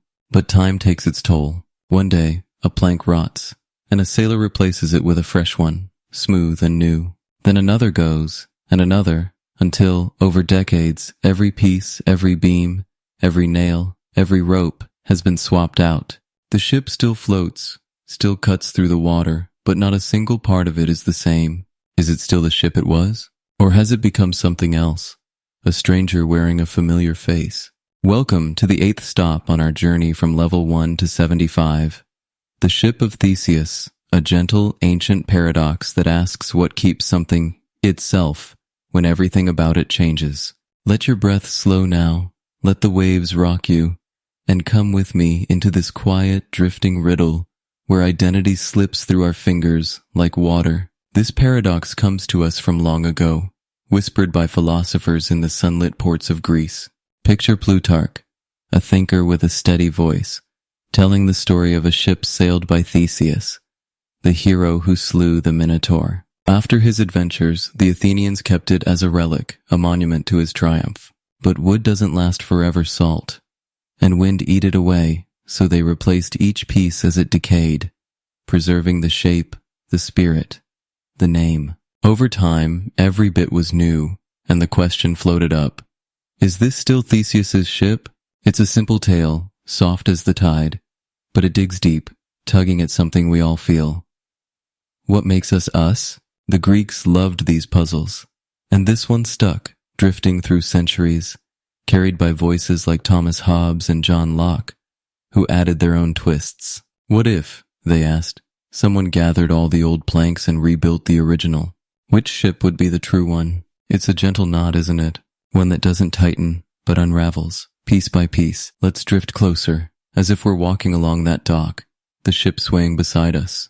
You run your hand over the rail smooth now, freshly carved, and you wonder about its past. Every plank tells a story, but those stories belong to wood long gone, tossed into the sea or burned to ash. Yet the ship sails on, its name whispered by the wind, its shape cutting the same path through the waves. This is the heart of the paradox. If every part of something changes, what keeps it itself? It's not just about ships. It's about everything that endures, everything that shifts. Think of a river you've seen, its water rushing past, never the same from one moment to the next. Yet you call it by one name, or a house, rebuilt brick by brick after a storm, still home when you step inside. It's a quiet thread weaving through the world, and it pulls us toward ourselves, toward the skin we live in. Let's stretch this into your own story, because the ship of Theseus isn't far off, it's here, in you. Your body isn't static, is it? The cells that make you, your skin, your bones, your blood, they renew, fading and reforming over years. Scientists say it takes about 7 to 10 years for most of them to turn over. A slow, silent dance of replacement. The hand you're resting now isn't the same hand you had a decade ago, not really. Every atom has shifted, every piece remade. And yet you feel like you, don't you? You carry the same name, the same laugh, the same quiet ache of memory. If every part of you changes, what holds that you together? It's a gentle mirror, reflecting not just a ship, but the person watching it, standing on this dock as the sea whispers below. Let's linger here, in the sway of that thought, and feel its rhythm. Picture yourself as that ship, your planks replaced one by one, your sails patched, your hull reshaped. The child you were, with wide eyes and scraped knees, is gone, cell by cell, year by year. The teenager who dreamed under the stars, the adult who carries those dreams, they've all faded into new versions, built from new pieces. Yet you don't feel like a stranger to yourself. You look in the mirror, and it's still your face, weathered maybe, but yours. It's a soft mystery, isn't it? A puzzle that doesn't demand solving, but drifts with you, rocking like the tide. What keeps you you when everything shifts? Is it the shape, the pattern, the way the pieces fit, or something less tangible? A whisper that stays when the wood is gone. Let's drift deeper now, into the implications of this paradox. Are we just memories holding a shape? Imagine your mind as a thread, stitching the past into the present. You remember the taste of rain, the sound of a voice, the weight of a moment, and those memories anchor you, don't they? They tell you who you are, even as your body remakes itself. But memories fade, too. Details blur, edges soften, and sometimes they shift, rewritten by time. If they're what keep you you, what happens when they drift away piece by piece?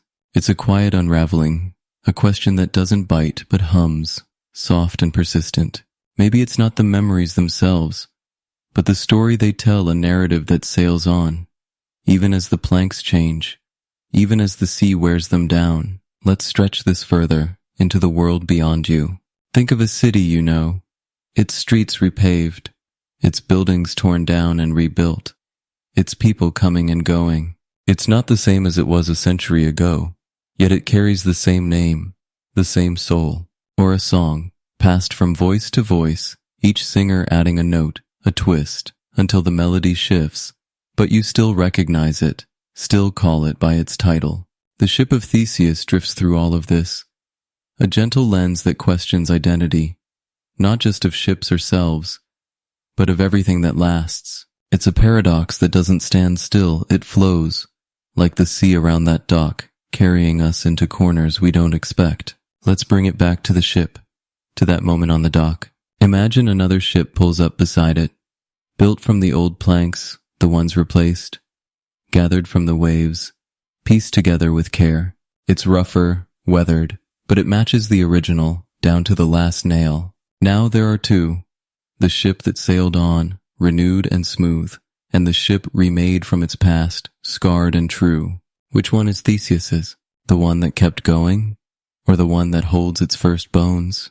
Philosophers have wrestled with this, their voices soft over centuries. Some say it's the continuity, the ship that never stopped being itself, even as it changed. Others say it's the material, the wood that felt his hands, carried his weight. It's a gentle tug of war, a question that doesn't settle but drifts, rocking us back and forth like the waves below. Let's drift deeper now into the texture of this riddle. What if both ships are true in their way? What if identity isn't one thing, but a braid of threads, memory, shape, purpose twisting together? You're not just your cells, not just your past. You're the story they carry, the path they sail. And that story shifts, doesn't it? You're not the same you to everyone. A friend sees one ship, a stranger another, and you see a third, built from the planks of your own mind. It's a soft multiplicity, a quiet dance of selves that overlap and fade. Take a slow breath now, inhale, exhale, and let that settle. There's no need to pin it down, no need to choose a ship. The paradox isn't here to trap you. It's here to cradle you, to rock you gently as the sea hums beneath. This idea echoes beyond the dock, into the stories we tell. Think of a book rewritten, its words reshaped, but its heart the same, or a myth, retold across generations, its bones intact even as the flesh changes. Science touches it too. Biologists marvel at how our bodies renew. Philosophers ponder how our minds hold steady. Even machines feel it. A computer upgraded part by part, still running the same soul. The ship of Theseus drifts through all of this, a quiet current that pulls at what we mean by same. It's not loud, not sharp, just a whisper, a question that lingers like salt in the air, asking us to wonder as the night deepens. Let's bring it closer into this moment. You're here, listening, the dock a thought away. Your body shifts, your cells turn over, yet you feel whole, unbroken. What keeps you you? Is it the thread of your voice, the rhythm of your breath, the echo of your name? It's a gentle mystery, one that doesn't demand an answer but sits with you, soft as the waves. Maybe we're all ships, sailing through time, replacing our planks, patching our sails, yet holding a shape that feels true. And maybe that's enough to let your mind ease, your shoulders soften, your thoughts drift outward into the dark. So, as we step away from this weathered dock, let's carry that drift with us. If we're rebuilt, what happens when we rewind time? What if the ship sails backward into the past that made it? Take a slow breath, let the sea fade behind you, and step gently into what comes next.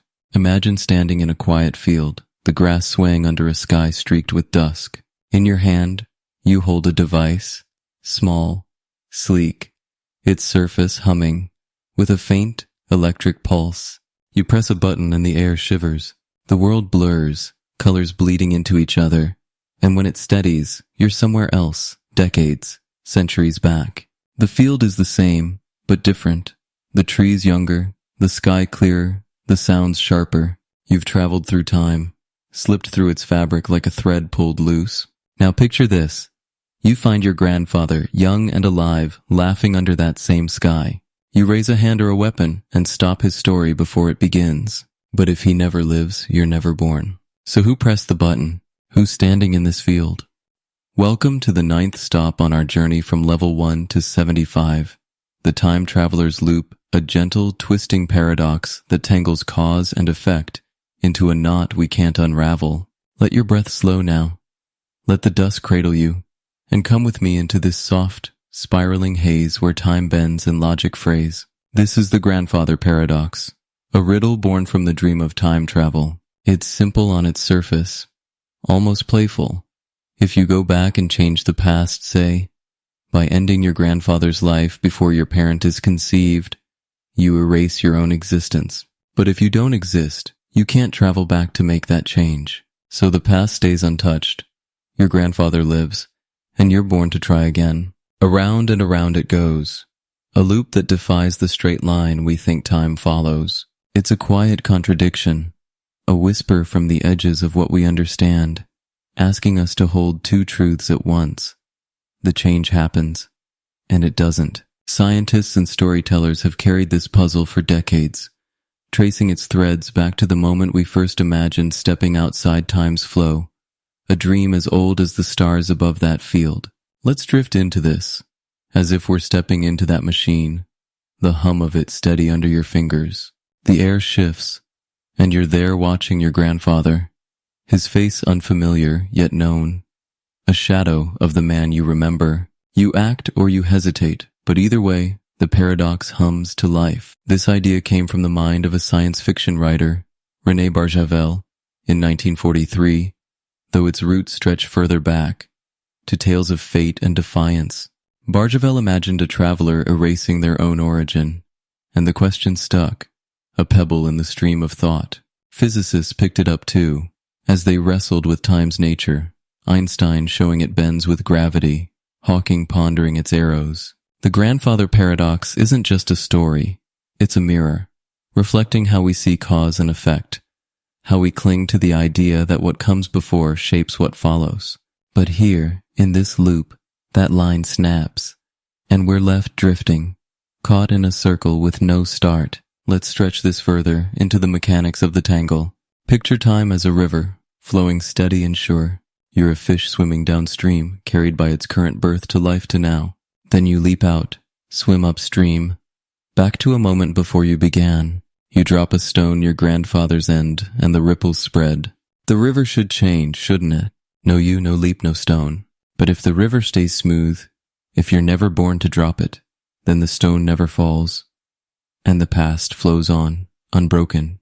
It's a gentle clash, a quiet war between what was and what might be. Scientists call this a causal loop, a chain where the end bites its beginning, a snake swallowing its tail. It's not loud, not harsh, just a hum, a rhythm that rocks us as we try to trace its path. Let's drift back for a moment, because this isn't a new wonder. It's woven into our oldest questions. The Greeks told of Oedipus, fated to kill his father, running from prophecy only to fulfill it, a loop of a different kind, but familiar in its twist. Later, philosophers like David Hume puzzled over cause and effect, asking what ties them, what keeps the world from unraveling. Then came science fiction, with its machines and portals, and the paradox took shape. A.G. Wells sent a man forward in time, but it was the backward glance that snagged us. Could you undo what made you? The grandfather paradox drifts through these tales, a quiet current that pulls us into the dark, asking us to wonder as the field fades and the stars come out. Now let's wander into the heart of this loop, into what it means if time can twist like this. Does it bend or break? Picture that field again, the moment you act. You stop your grandfather, and the world shifts, but maybe not the way you think. Some physicists, like Kip Thorne, imagine time as elastic, able to curve without snapping. In their world, the loop holds a closed, time-like curve, they call it, where the future feeds the past, and the past births the future. You're born because you act because you're born, and the circle spins on, smooth and steady. It's a gentle dance, isn't it? A harmony that doesn't fight itself, but flows, like a river that meets its own source. But it's strange, two logic bends, and we're left wondering how a story can write itself without a beginning. Let's stretch this deeper into another possibility. What if time doesn't bend? What if it breaks? Imagine that stone you drop splits the river, not looping it, but shattering it into pieces. You act, and your future vanishes, but the past you changed stays, a fragment adrift. Or maybe it doesn't break, but branches, every change spinning a new thread, a new world where you're never born, while this one sails on, untouched. This is the many worlds idea, a quiet ripple from quantum mechanics, saying every choice, every shift, births a new reality.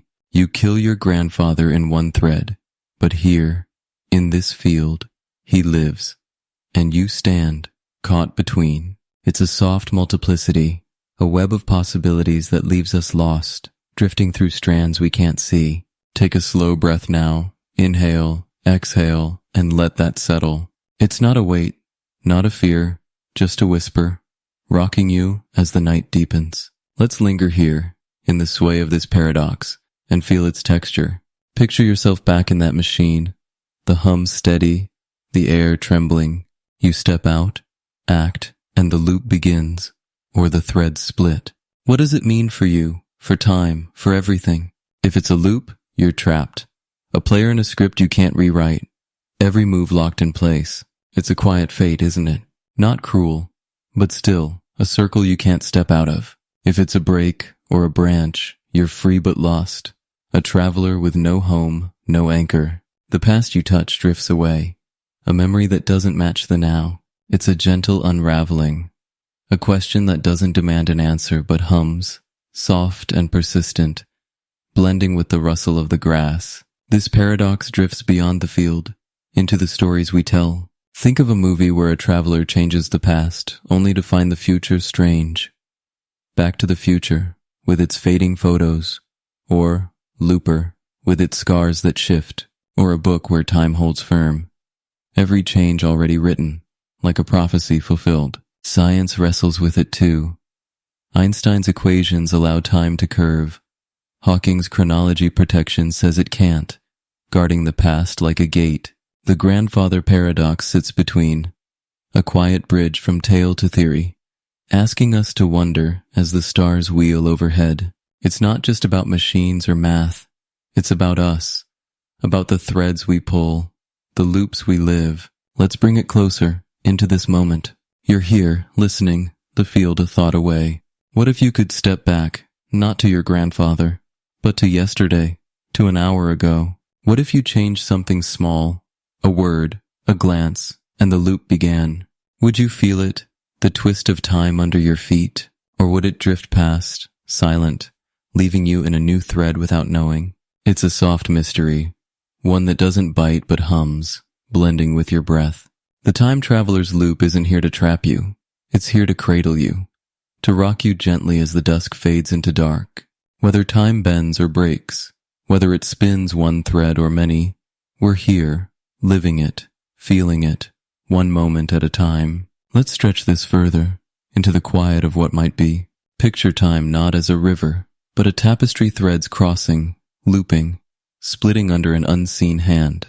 You're a strand, woven into the pattern, your choice is real or not part of its flow. Maybe every act ripples outward, maybe every loop holds tight, but the weave goes on, vast and still. It's a gentle image, isn't it? A lullaby of sorts. A rhythm that carries you as the field blurs and the stars grow bright. The paradox doesn't demand we untangle it. It invites us to drift, to let its questions float like dust in the light, to rest in the haze of what might be. So, as we step away from this trembling field, let's carry that drift with us. Speaking of threads, what if every choice splits the world? What if the loop isn't one, but many, a web stretching beyond the dusk? Take a slow breath, let the machine fade behind you, and step gently into what comes next. Imagine waking to a quiet morning, the air cool and still, a faint light slipping through the curtains. You roll out of bed, shuffle to the kitchen, and stand before a small choice. Coffee or tea. The kettle hums, the clock ticks, and you reach for the coffee, dark, bitter, familiar. You sip it, feel the warmth spread, and the day begins. But what if in that moment something else happened? What if another you, just as real, reached for the tea instead? Herbal, soft, a different start. And what if every choice, every flicker of chance, didn't just pass by, but split the world, spinning out a new thread where that other you lives on? Welcome to the 10th stop on our journey from level 1 to 75. The many worlds puzzle, a gentle, sprawling idea that stretches reality into countless strands. A paradox born from the quiet depths of quantum mechanics. Let your breath slow now. Let the morning linger. And come with me into this soft, endless web where every possibility finds a home. This is the many worlds interpretation, a vision of the universe or universes dreamed up by a physicist named Hugh Everett in the 1950s. Picture him, young and restless, scribbling equations late into the night, chasing a riddle at the heart of quantum mechanics. In that strange, small world, particles don't sit still. They hover in a haze of possibility, a blend of all they could be, until someone looks and they snap into one state. Everett asked a quiet, daring question. What if they don't snap? What if every possibility happens? Not here, but somewhere. Each outcome branching into its own reality. A new world born with every tick of chance. Choose coffee, and one you drinks it. Choose tea, and another you sips that instead. It's not a collapse, but a split, a soft, infinite blooming, where nothing is lost, and everything plays out. It's a gentle shift, a whisper that turns one universe into many, and us into echoes across a vast, unseen sea. Let's drift into this, as if we're standing in that kitchen again, the kettle's steam curling upward. You reach for the coffee, feel the mug in your hand, but now imagine the air shimmering, a faint ripple you can't quite see. Somewhere, another kitchen forms, same light, same clock, but the tea steeps, and another you lifts it, breathing in its scent. It's not a dream. It's a thread, a strand of reality as solid as this one, just beyond your reach. Everett's idea came from that quantum haze, the superposition where particles are everything at once, here and there, fast and slow until observed. Traditional physics said observation picks one. Everett said no, it picks all, each in its own world. The math held, the logic flowed, and suddenly, the universe wasn't one. It was legion, a tapestry of every what if, woven from the smallest choices to the grandest fates. Let's stretch this further into the fabric of how it works. Picture a particle, a speck of light, fired at a screen with two slits. In the quantum world, it doesn't choose, it passes through both, a wave of possibility spreading out, painting stripes of light and shadow. Watch it, and it picks a slit, a single dot instead. Everett saw this and wondered, why discard the other path? Why not let it live in a world where the particle went the other way? Every experiment, every flip of a coin, every beat of chance, it all happens, splitting the universe like a river forking into streams. You're here, coffee in hand, but there's another you with tea, another who slept in, another who never woke. It's a gentle cascade, a quiet infinity that grows with every breath, every thought, every moment you linger in the morning light. Let's drift back for a moment. Because this isn't entirely new, it echoes older dreams. Ancient mystics spoke of worlds beyond worlds, layers of existence stacked like pages. Poets imagined fates unchosen, paths untrod, whispering through their lines. But Everett gave it a shape, a frame of science that hums with the strange beauty of quantum mechanics. He wasn't alone. Others, like Bryce DeWitt, carried it forward, smoothing its edges, letting it drift into the minds of physicists and dreamers alike. It's not proven, not in the way we prove the sun rises, but it fits the equation's balance. The possibilities align. It's a soft hypothesis, a melody that doesn't demand belief, but invites you to listen as the kitchen fades and the worlds multiply. Now let's wander into what this means, into the heart of the puzzle. Are we infinite or fractured? Picture yourself not as one, but as many countless yous stretching out, each living a life that branched from a choice, a chance, a flicker. There's a you who said yes instead of no, who turned left instead of right, who laughed when you cried. They're not shadows, they're real as you are now, sipping that coffee, feeling the day unfold. It's a gentle expanse, isn't it? A vision where every version of you gets to be, where no possibility fades into nothing. You're infinite, a chorus of selves singing across a boundless stage, each note as true as the last. Take a slow breath now, inhale, exhale, and let that settle. It's not a weight, not a rush, just a whisper, rocking you as the morning softens around you. But there's another side, a shadow in the light. If we're infinite, are we fractured? Imagine those other yous, scattered across their worlds, each one a piece broken off, a shard of what might have been. You're here, but they're there, and none of you know the others exist. It's a quiet splintering, a separation that hums beneath the beauty. Are you whole, or just one fragment of a shattered whole? The coffee you hold ties you to this thread, but the tea drinker drifts away, a stranger you'll never meet. It's a gentle tug, a question that doesn't bite but echoes, soft and endless, blending with the tick of the clock. Maybe it's both infinite and fractured, a paradox that holds you together and pulls you apart, a puzzle with no edges. Let's linger here, in the sway of this thought, and feel its rhythm. Picture that kitchen multiplying 10 kitchens, 100, 1,000 each one a little different. In one, you spill the coffee, laugh, start again. In another, you sit in silence, the tea cooling untouched. In yet another, you're not there at all. The room empty, the kettle cold. They're all you, all real, all drifting in their own streams. What ties them together? Is it memory, the thread that runs back to this moment, or something deeper, a quiet essence that hums beneath the splits? It's a soft mystery, one that doesn't demand an answer, but cradles you, rocking you gently as the worlds unfold. The many worlds puzzle isn't here to pin you down. It's here to lift you, to let you float through its strands like a breeze through open windows. Let's stretch this deeper into the texture of these worlds. They're not just about coffee or tea. They're about everything. Every coin toss, every storm that veers, every word you speak or swallow, it all branches. There's a world where you're a poet, another where you're a pilot, another where you're still asleep, dreaming this instead of hearing it. And beyond you, the universe splits, 2 planets form or don't. Stars burn or fade. Histories twist into shapes we can't imagine. It's a gentle vastness, a quiet infinity that grows with every tick, every breath. Some physicists say it's endless trillions of worlds, each as solid as ours, each humming its own tune. Others wonder if it's simpler, a handful of threads, close enough to touch. Either way, it's a lullaby of sorts, a rhythm that carries you as the kitchen blurs and the morning drifts on. This idea echoes beyond the equations, into the stories we tell.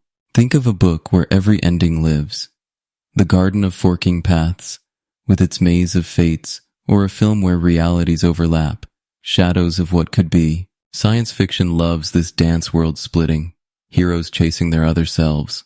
But it's not just fiction. It's a whisper from the quantum, a possibility that hums beneath our tools, our tests. Experiments with particles show the haze, the branching potential, and Everett's vision fits, a soft frame around the strangeness. It's not loud, not certain, just a drift, a question that lingers like steam in the air, asking us to wonder as the day unfolds. Let's bring it closer, into this moment. You're here listening, the coffee a thought away.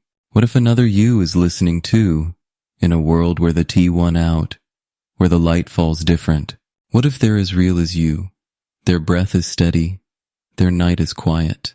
It's a gentle hum, a rhythm that blends with your own. The many worlds puzzle doesn't demand we choose. It invites us to feel, to let its strands weave through us like a breeze. Whether we're infinite or fractured, we're here, living this thread, feeling this moment. And that's enough for tonight, isn't it? Enough to let your mind ease, your shoulders soften, your thoughts drift outward into the haze of what might be. So, as we step away from this branching morning, let's carry that drift with us. From infinite worlds to infinite loops, let's dive deeper. What if these threads circle back, tying the splits into knots we can't untangle? Take a slow breath, let the kitchen fade behind you, and step gently into what comes next. Imagine walking through a quiet night, the air cool and still, your footsteps echoing softly on an endless road. Ahead, a glow emerges. A hotel, its sign flickering faintly, its windows stretching out beyond sight. You step closer and the scale sinks in. This isn't just big, it's infinite, a building with rooms that never end, one after another into a horizon you can't reach. You push open the door, and the lobby hums with a gentle buzz.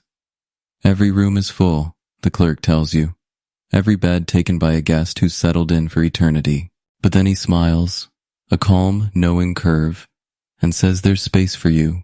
He'll just shift everyone down one guest from room 1 to room 2, 2 to 3, 3 to 4, and on forever, and suddenly, room 1 is yours. Welcome to the 11th stop on our journey from level 1 to 75. The Infinite Hotel, a gentle, mind-twisting paradox that dances with the strangeness of infinity. Let your breath slow now. Let the lobby's glow cradle you, and come with me into this quiet, boundless stretch where full and empty blur into something new. This is Hilbert's Infinite Hotel, a thought experiment dreamed up by David Hilbert, a mathematician with a mind that loved to wander the edges of what we can grasp. Picture him in the early 20th century, his voice soft over a lecture hall, chalk dust drifting as he spins this tale. The hotel has an infinite number of rooms, 1, 2, 3, and so on, without end, and everyone is occupied, a guest in each, settled into their numbered nook. It's full, isn't it? No vacancies, no space to squeeze in. But then you arrive, weary from the road, and the clerk doesn't turn you away. He sends a message down the line. Everyone moves one room up 1 to 2, 2 to 3, 3 to 4, forever. The chain ripples outward, endless but smooth, and when it's done, room 1 stands empty, waiting for you. It's a gentle trick, a quiet flip of logic that says infinity doesn't play by our rules. Full doesn't mean finished, and there's always room, no matter how packed it seems. Let's drift into this, as if we're stepping through that lobby. The clerk's voice, a soft hum behind you. The hallway stretches out, doors lining it in a rhythm that never breaks, 1, 2, 3, 4, fading into a haze you can't follow. You hear the shuffle, the quiet chorus of guests shifting, each one sliding into the next room, a dance with no end. It works because the hotel is infinite. There's no last room, no wall to bump against. If it were finite, say 100 rooms, moving everyone up would push the last guest out. But here, the numbers keep going, a string that stretches beyond sight. You settle into room 1, the door clicking shut, and the hotel is full again. Yet it's the same fullness it had before, plus you. It's a soft twist, isn't it? A puzzle that bends the mind without breaking it, rocking you gently as you sink into the strangeness. Let's stretch this further, into the mechanics of the paradox. Imagine more guests arrive, not just you, but a busload. 10 new travelers, weary and hopeful. The clerk doesn't blink. He shifts again, room 1 to 11, 2 to 12, 3 to 13, and so on, leaving the first 10 rooms free. The math hums along, each guest sliding down the infinite line, and the hotel swallows them up. Still full, still endless. Now picture an infinite bus, an endless stream of new arrivals, one for every number you can count. 1, 2, 3, and beyond. The clerk adjusts once more. He sends guest 1 to room 2, guest 2 to 4, guest 3 to 6, every guest to an even-numbered room, doubling their place. The odd rooms 1, 3, 5 open up, an infinite set for an infinite crowd, and everyone fits. It's a gentle marvel, a quiet stretch of logic that defies the walls we build around full, showing infinity as a space that bends, not breaks. Let's drift back for a moment, because this isn't just a modern whimsy, it echoes older wonders.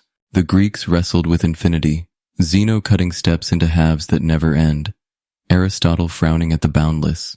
But Hilbert brought it to life, a hotel instead of a race, a story instead of a proof. He was playing with the mathematics of the infinite, a field called set theory, carved out by Georg Cantor in the 19th century. Cantor showed that infinities come in sizes, some bigger than others, a quiet hierarchy that hums beneath the hotel's doors. The guests are countable, one for each number, but the hotel holds them all and more. A paradox that drifts through chalkboards and minds, settling into this night like a whisper from the past. Now let's wander into what this means, into the heart of the strangeness. Infinity defies intuition. It's a guest that never leaves, a room that's never last. Picture yourself in that lobby again. The clerk smiles steady, the hallway stretching out. The hotel's full, every bed taken, yet you slip in, and it's still full, no less, no more. What does full even mean here? In our world, full is a limit, 10 chairs, 10 people, no space left. But infinity laughs at limits, stretches them thin, turns them into a soft, endless hum. If there's always room, if the hotel can take you, then a bus, then a cosmos of guests, is it ever truly full? It's a quiet stretch of the mind, a question that doesn't snap but bends, rocking you gently as you try to hold it. Let's linger here, in the glow of this thought, and feel its rhythm. Imagine you're one of those guests, settled into room 42 or 420, or 4 million when the call comes to move.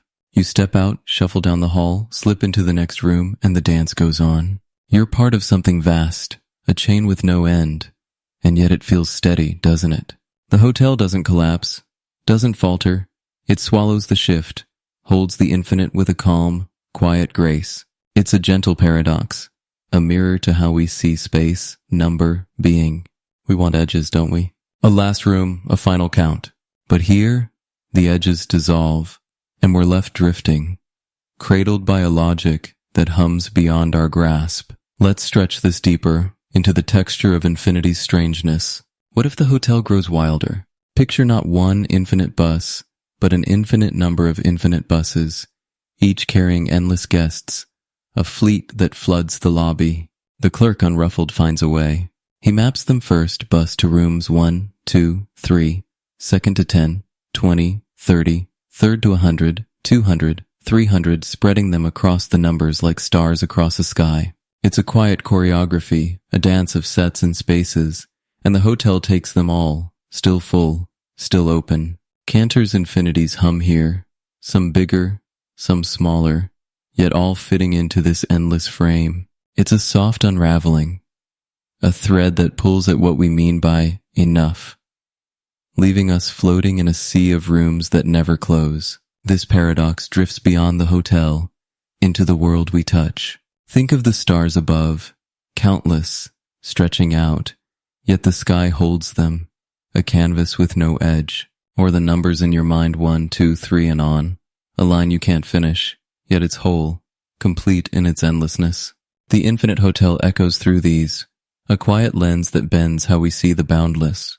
Mathematicians play with it, philosophers ponder it, poets weave it into lines that hum like the clerk's calm voice. It's not just a trick, it's a mirror, reflecting a universe that might stretch forever, a mind that tries to hold it, a night that drifts on without end. Let's bring it closer, into this moment. You're here, listening, the hotel a thought away. What if you stepped in, took that room, joined the shuffle? What if the world around you, its air, its sounds, its quiet, is infinite too, shifting to fit every step you take? It's a gentle hum, a rhythm that blends with your own. The infinite hotel doesn't demand we solve it. It invites us to drift, to let its strangeness wash over us like a tide. Whether it's full or open, whether it bends or holds, it's here, rocking us softly as the lobby glows. Infinity defies us, yes, but it cradles us too, a paradox that hums beneath the night, stretching the mind into a quiet, boundless hush. Let's stretch this further, into the stillness of what it implies. Picture the hotel not as a building, but as a thought, a space where everything fits, where no one's turned away. It's a lullaby of sorts, a melody that carries you as the hallway fades and the doors blur. If there's always room, then nothing's lost, nothing's final, just a drift, a flow that holds you steady. It's a gentle stretch, isn't it? One that softens the edges, lets your shoulders drop, your thoughts float outward into the dark. The infinite hotel isn't here to puzzle you. It's here to rock you, to weave you into its endlessness as the night deepens around you. So, as we step away from this glowing lobby, let's carry that drift with us.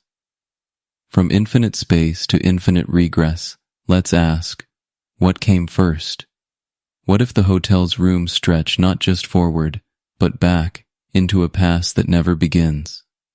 Take a slow breath, let the hallway fade behind you, and step gently into what comes next. Imagine sitting by a still lake at twilight, the water a mirror for the fading sky, the air heavy with a quiet that seeps into your bones. You pick up a pebble, smooth and cool, and toss it in a single ripple spreads, then another, each one born from the last, stretching out until they blur into the dark. You watch, and a question drifts up, soft as the breeze. What started it? The pebble, yes. But what set your hand in motion? And what moved that? And what before that? The ripples keep going, but your mind drifts backward, chasing the chain, looking for a shore where it all began. Welcome to the 12th stop on our journey from level 1 to 75. The first cause conundrum, a gentle, ancient riddle that asks why anything exists at all, and whether the chain of reasons ever finds a beginning. Let your breath slow now. Let the lake hold you, and come with me into this quiet, winding haze where everything seems to need a cause, yet the start slips away. This is the cosmological argument, a thought as old as the minds that first looked up and wondered. Picture a philosopher in a dusty robe, standing under a starry sky in ancient Greece. Aristotle, perhaps, his voice steady as he traces the world's motion. Everything moves, he says, because something moves it. A ball rolls because a hand pushes it. A tree grows because a seed splits. A ripple spreads because a pebble falls. But the chain can't go forever, can it? If every effect has a cause, and every cause an earlier one, you're pulled back, step by step, until you reach something that doesn't need pushing. A first cause, unmoved, the spark that lit the rest. It's a quiet idea, a soft anchor in the drift of why, and it's floated through centuries, carried by voices like Thomas Aquinas, who called it God, and others who left it unnamed, a mystery at the edge of thought. Let's drift into this, as if we're sitting by that lake, the ripples still spreading. You toss another pebble, watch the circles bloom and feel the logic hum. The water moves because the stone hits it. The stone falls because you throw it.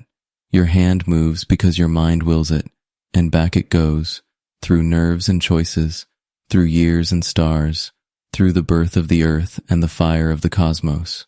Everything leans on something else, a chain of whys that stretches into the dark. But where does it stop? Aristotle saw a first mover, a cause that stands alone, untouched by the need for a before. It's a gentle resting place, isn't it? A shore where the ripples end, a point where you can sit and breathe, knowing the chain has a clasp. Yet the question lingers, soft and persistent.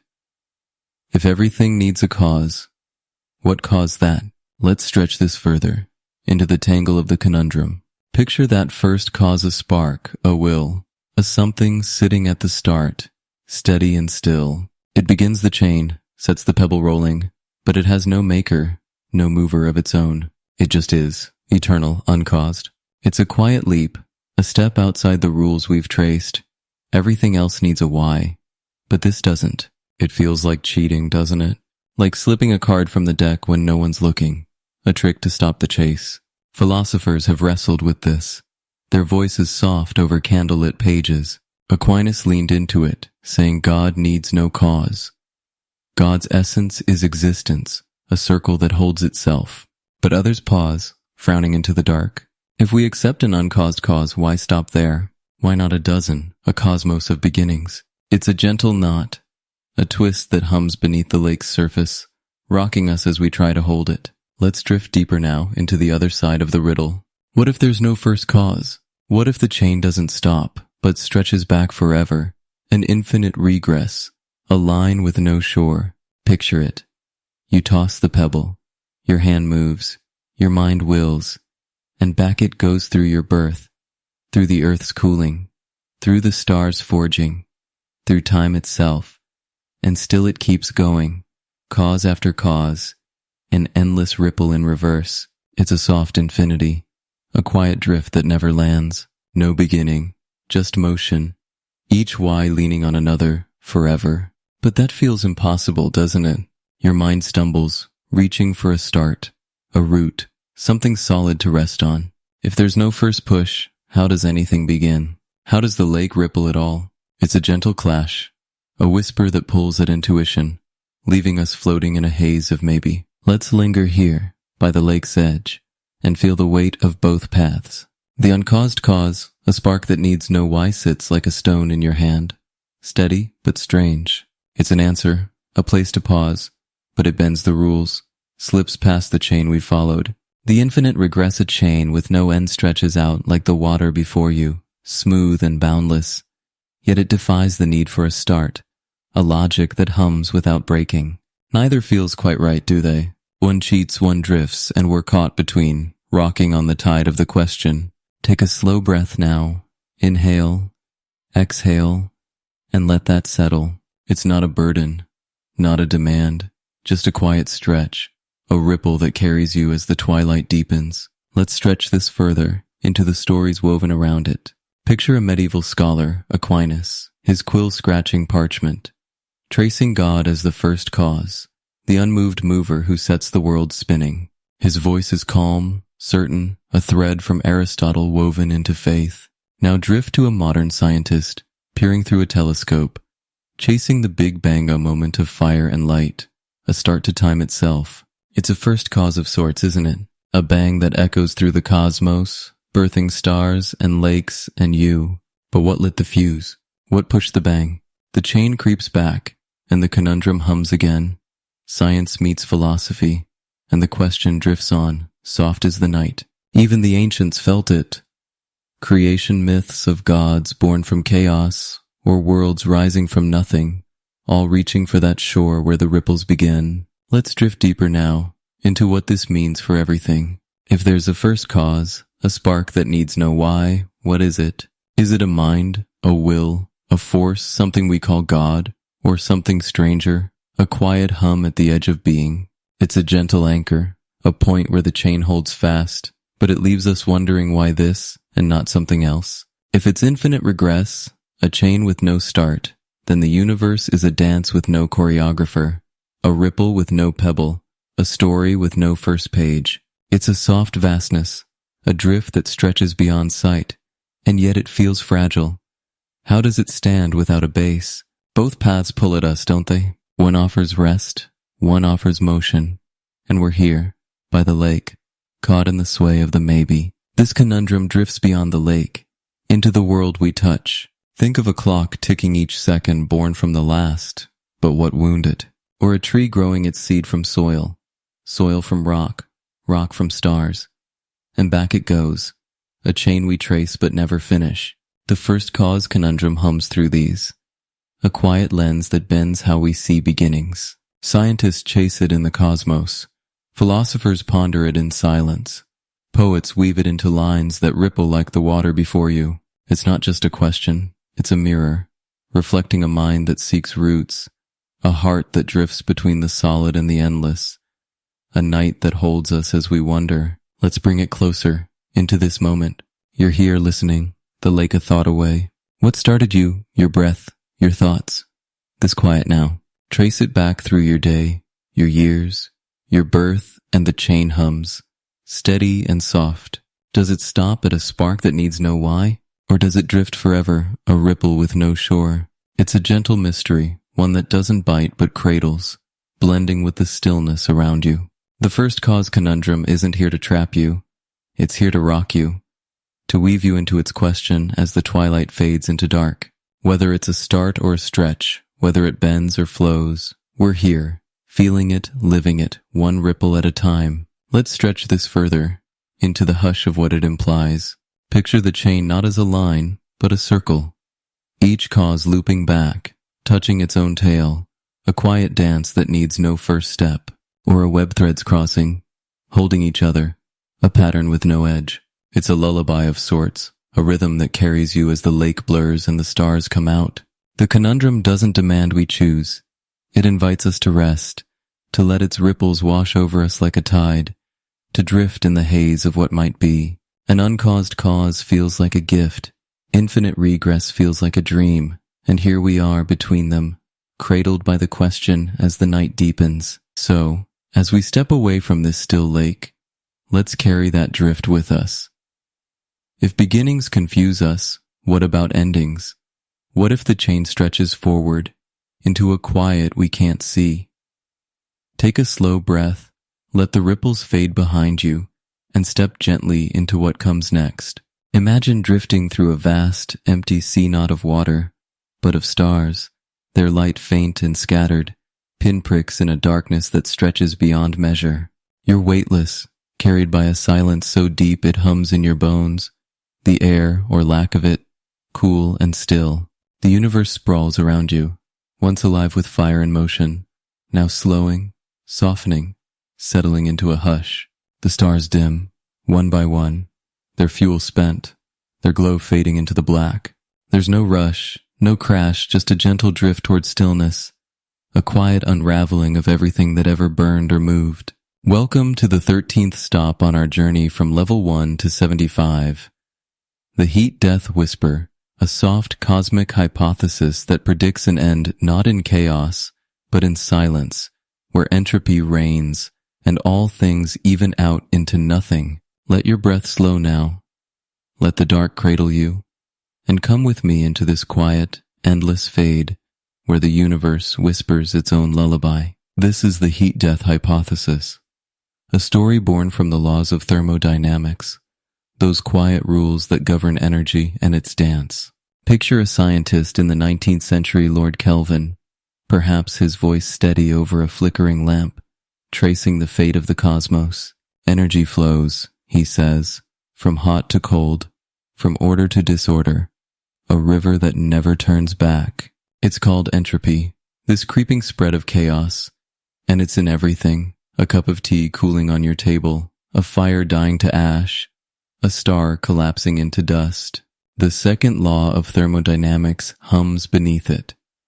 Entropy always increases, a soft tide that levels the peaks and fills the valleys until there's no difference left to drive the world. In the end, the hypothesis whispers, the universe will reach a point where all energy evens out, no heat, no motion, just a vast uniform stillness, a silence that stretches forever. It's a gentle prediction, a quiet end to the story that began with a bang. Let's drift into this, as if we're floating through that sea of fading stars, the light growing softer with every breath. The universe started hot and wild, 13.8 billion years ago. A burst of fire and possibility, the Big Bang spinning out galaxies, suns, and us. It's been running ever since, stars igniting, planets forming, life sparking in the cracks. But energy doesn't last, it spreads, scatters, slips away. A star burns bright, then cools to a cinder. A planet spins, then slows. A heartbeat fades to quiet. The heat death doesn't rush in, it creeps. A whisper that takes billions, trillions of years, until the last ember winks out and the cosmos settles into equilibrium. No explosions, no drama, just a hush, a leveling where nothing moves, nothing changes, nothing is. It's a soft inevitability, a rhythm that rocks you as you drift through the dark. Let's stretch this further into the science of the fade. Picture the universe as a room, warm and bustling at first. Its energy packed tight stars like candles, gravity pulling, light spilling everywhere. Entropy is the guest who lingers, spreading the warmth until the room cools, the candles gutter, the air stills. Scientists say it's already happening. The cosmic microwave background, that faint glow from the Big Bang, is just 2.7 degrees above absolute zero, a whisper of the fire that once was. Stars will keep burning for a while, billions of years, maybe more, but their fuel runs dry, and they'll collapse into black holes or cold dwarfs. Even black holes fade, leaking energy in a slow drip called Hawking radiation, until they vanish too. Time stretches on, and the universe flattens. No gradients, no motion, just a quiet, even see at zero, a stillness that hums with its own strange peace. Let's drift back for a moment, because this isn't a new shadow. It echoes older silences. Ancient myths spoke of endings, a flood, a fire, a twilight of gods. But the heat death is quieter, colder, a fade without fanfare. It grew from the minds of the 19th century as thermodynamics took shape. Kelvin, Clausius, Boltzmann, their voices soft over equations, tracing energy's inevitable drift. Later, cosmologists like Fred Hoyle and Stephen Hawking carried it forward, weaving it into the story of the expanding universe. It's not certain. Some say a big crunch could pull it back, or a new bang could spark again. But the heat death hums as the simplest end, a whisper from the laws we've measured, a lullaby sung by the stars as they dim. Now let's wander into what this means, into the heart of the whisper, a quiet end to all things, everything you know, everything that is, drifting into silence. Picture it, the earth long gone, its oceans boiled away, its skies dark, the galaxies unwound, their spirals lost to the black, the universe a vast, even nothing, no sound, no light, no time to mark. It's a gentle fade, isn't it? A stillness that wraps around you, soft as a blanket, heavy as the dark. Does it comfort you? This thought of an end so calm, so complete, a universe at rest, no struggle, no pain, just a hush that holds everything in its quiet arms. Or does it haunt you? A shadow that swallows the fire, the motion, the life you feel now. It's a quiet question, one that doesn't bite but hums, rocking you gently as you drift through the sea of stars. Let's linger here, in the sway of this thought, and feel its rhythm. Imagine you're there, at the edge of that end, not in a body, not bound by time, just a presence floating in the silence. The stars are gone, the black holes faded, the last whispers of energy spent. It's not lonely, It's too vast for that. Just still. A canvas wiped clean. A song played to its final note. There's a strange peace in it, isn't there? A release from the rush, the heat, the endless turning of the world. No more beginnings, no more endings, just being or not being. A quiet that hums beyond words. But there's a shiver too, a sense of loss, of all that was slipping into the dark, leaving nothing to hold. It's a gentle dance, comfort and haunting woven together, a paradox that cradles you as the night deepens. Let's stretch this deeper into the texture of the fade. The heat death isn't just an end. It's a leveling, a point where entropy wins and difference dies. Picture a universe where every corner is the same temperature, same stillness, no hot, no cold, no up, no down. It's not destruction, it's balance. A soft equilibrium that hums with its own eerie beauty. Scientists say it could take a trillion years, or more, time so vast it blurs into meaninglessness.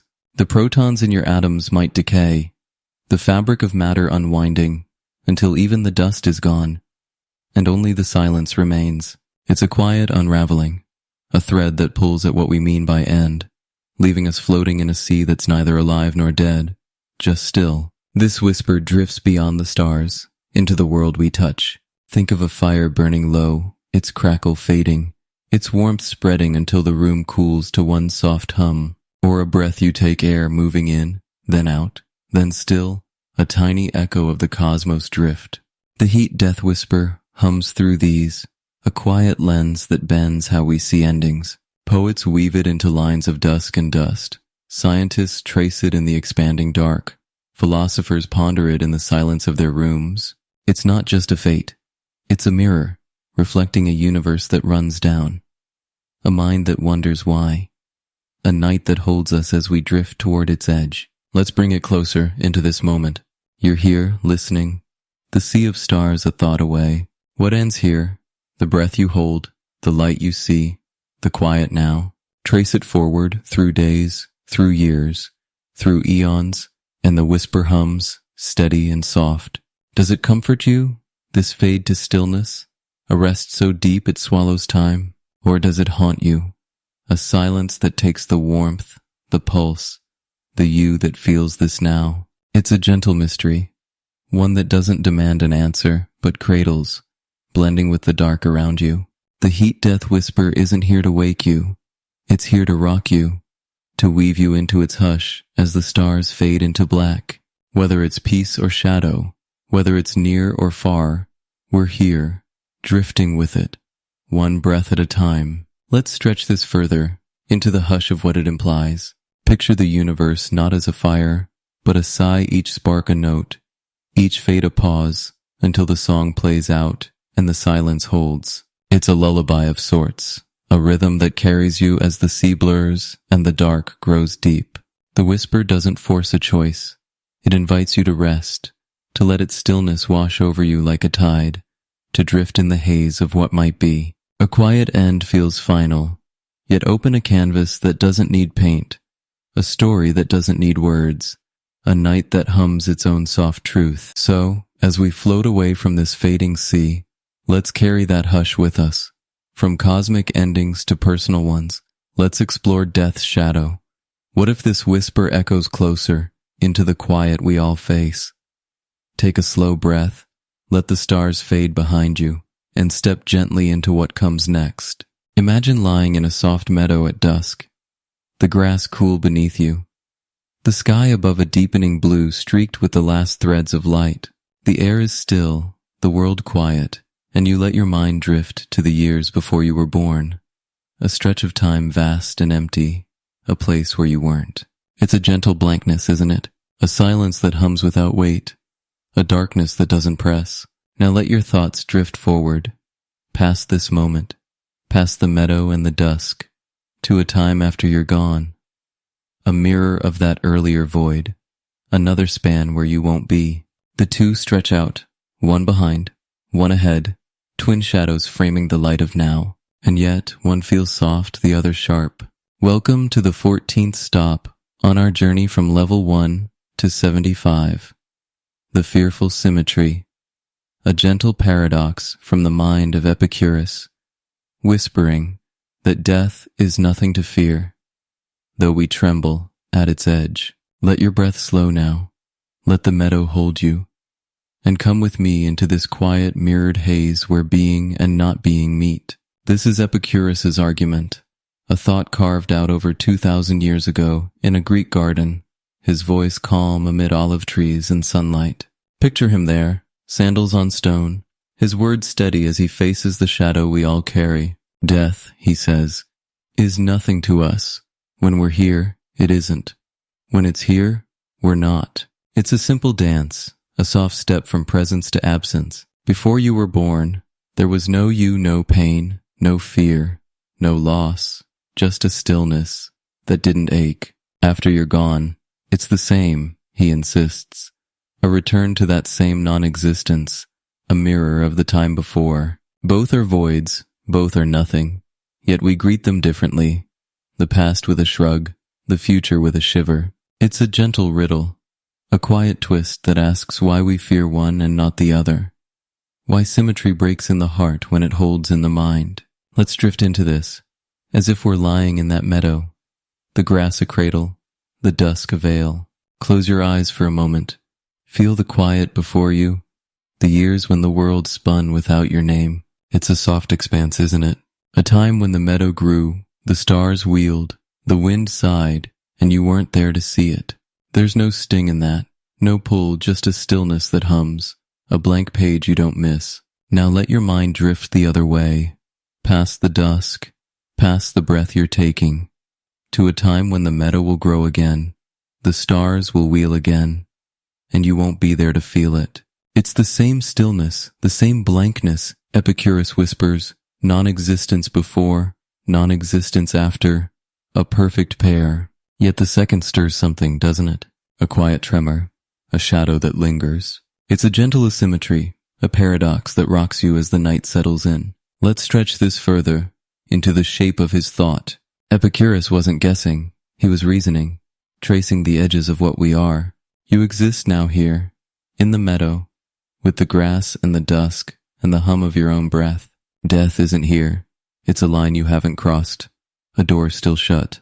When it comes, when that line blurs and the door opens, you're gone. No senses, no thoughts, no you to feel its weight.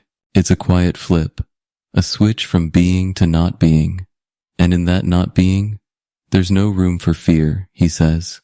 No pain, no regret, just the absence you knew before. It's a mirror held up, reflecting the time before your birth, a time that doesn't haunt you, doesn't wake you in the night. So why, he asks, does the mirror's other side twist your heart? It's a soft question, a whisper that hums beneath the dusk, rocking you gently as you try to hold it. Let's drift back for a moment, because this isn't a lone voice. It echoes through time. Picture Lucretius, a Roman poet centuries later, his quill tracing Epicurus's thread, calling death a return to the calm before life, a sleep without dreams. Before him, the Stoics nodded, their calm voices weaving acceptance into fate. Later, thinkers like Montaigne picked it up, musing over the symmetry in quiet rooms, and even now, philosophers and poets drift back to it, a riddle that hums through the ages. It's not new, this thought, it's ancient, worn smooth by hands that held it, a stone tossed from one mind to the next. And yet it stays fresh, doesn't it? A gentle tug at the edge of now, a mirror that reflects both ways, asking why one reflection chills while the other soothes. Now, let's wander into what this means, into the heart of the paradox. Is fear just asymmetry in our minds? Picture that meadow again, the dusk deepening, the stars peeking through. The time before you was nothing, a void you don't mourn, a silence you don't dread. The time after is the same, Epicurus insists, nothing again, a twin to what came before. Yet one feels like a blank page, the other a shadowed door. Why? Is it the leaving, the stepping away from this grass, this breath, this now? You know the before you've never missed it, but the after is unknown, a quiet that hums with what might be lost. It's a gentle split, a break in the symmetry that Epicurus sees so clearly, a fracture we feel even as we lie here, cradled by the meadow's hush. Let's linger here, in the sway of this thought and feel its rhythm. Imagine that before centuries stretching back, the meadow growing without you, the stars shining on a world that didn't know your name. It's a soft nothing, a stillness that doesn't ache, a time you slip into without a shiver. Now picture the after centuries stretching forward, the meadow growing again, the stars shining again, and you not there to see it. It's the same nothing, the same stillness, yet it hums with a different tone, doesn't it? A quiet that carries the weight of ending, the fade of this moment, this dusk. Epicurus whispers that it shouldn't. There's no you to feel it, no you to care. But the mind bends, the heart pulls, and the symmetry frays. It's a gentle paradox, a dance between logic and feeling, rocking you as the night deepens around you. Let's stretch this deeper into the texture of the fear. Why does the after haunt when the before doesn't? Picture yourself standing at the edge of that meadow, the dusk a line between now and then. The before is done. It's a story told, a chapter closed, a void you never lived. The after is unwritten, a page you can't read, a quiet you can't touch. Maybe it's the loss, the grass you feel now, the breath you take now, slipping away into that silence. Maybe it's the unknown, the not knowing what that nothing holds, even if Epicurus says it holds nothing at all. It's a soft asymmetry, a tilt in the mirror that logic can't straighten, a hum that drifts through the dusk, blending with the rustle of the grass. Take a slow breath now, inhale, exhale, and let that settle. It's not a weight, not a rush, just a whisper, cradling you as you ponder. This paradox drifts beyond the meadow, into the world we touch. Think of a candle burning, its light steady, then gone. A symmetry of dark before and after. Yet the flicker's end stings where its start doesn't. Or a river flowing its source, a mystery you accept, its mouth a quiet you resist. The fearful symmetry hums through these, a quiet lens that bends how we see absence. Epicurus's voice echoes in poets who sing of death as sleep, in scientists who trace the brain's fade, in minds that wrestle with the shadow we all cast.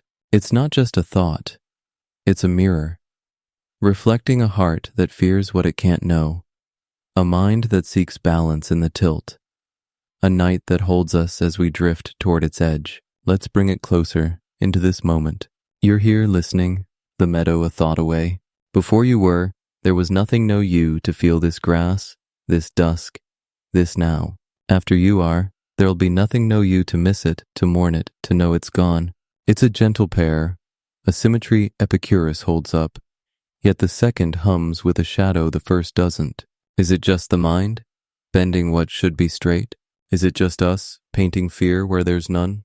It's a soft mystery, one that doesn't bite but cradles, blending with the stillness around you. The fearful symmetry isn't here to wake you, it's here to rock you, to weave you into its question as the dusk fades into dark.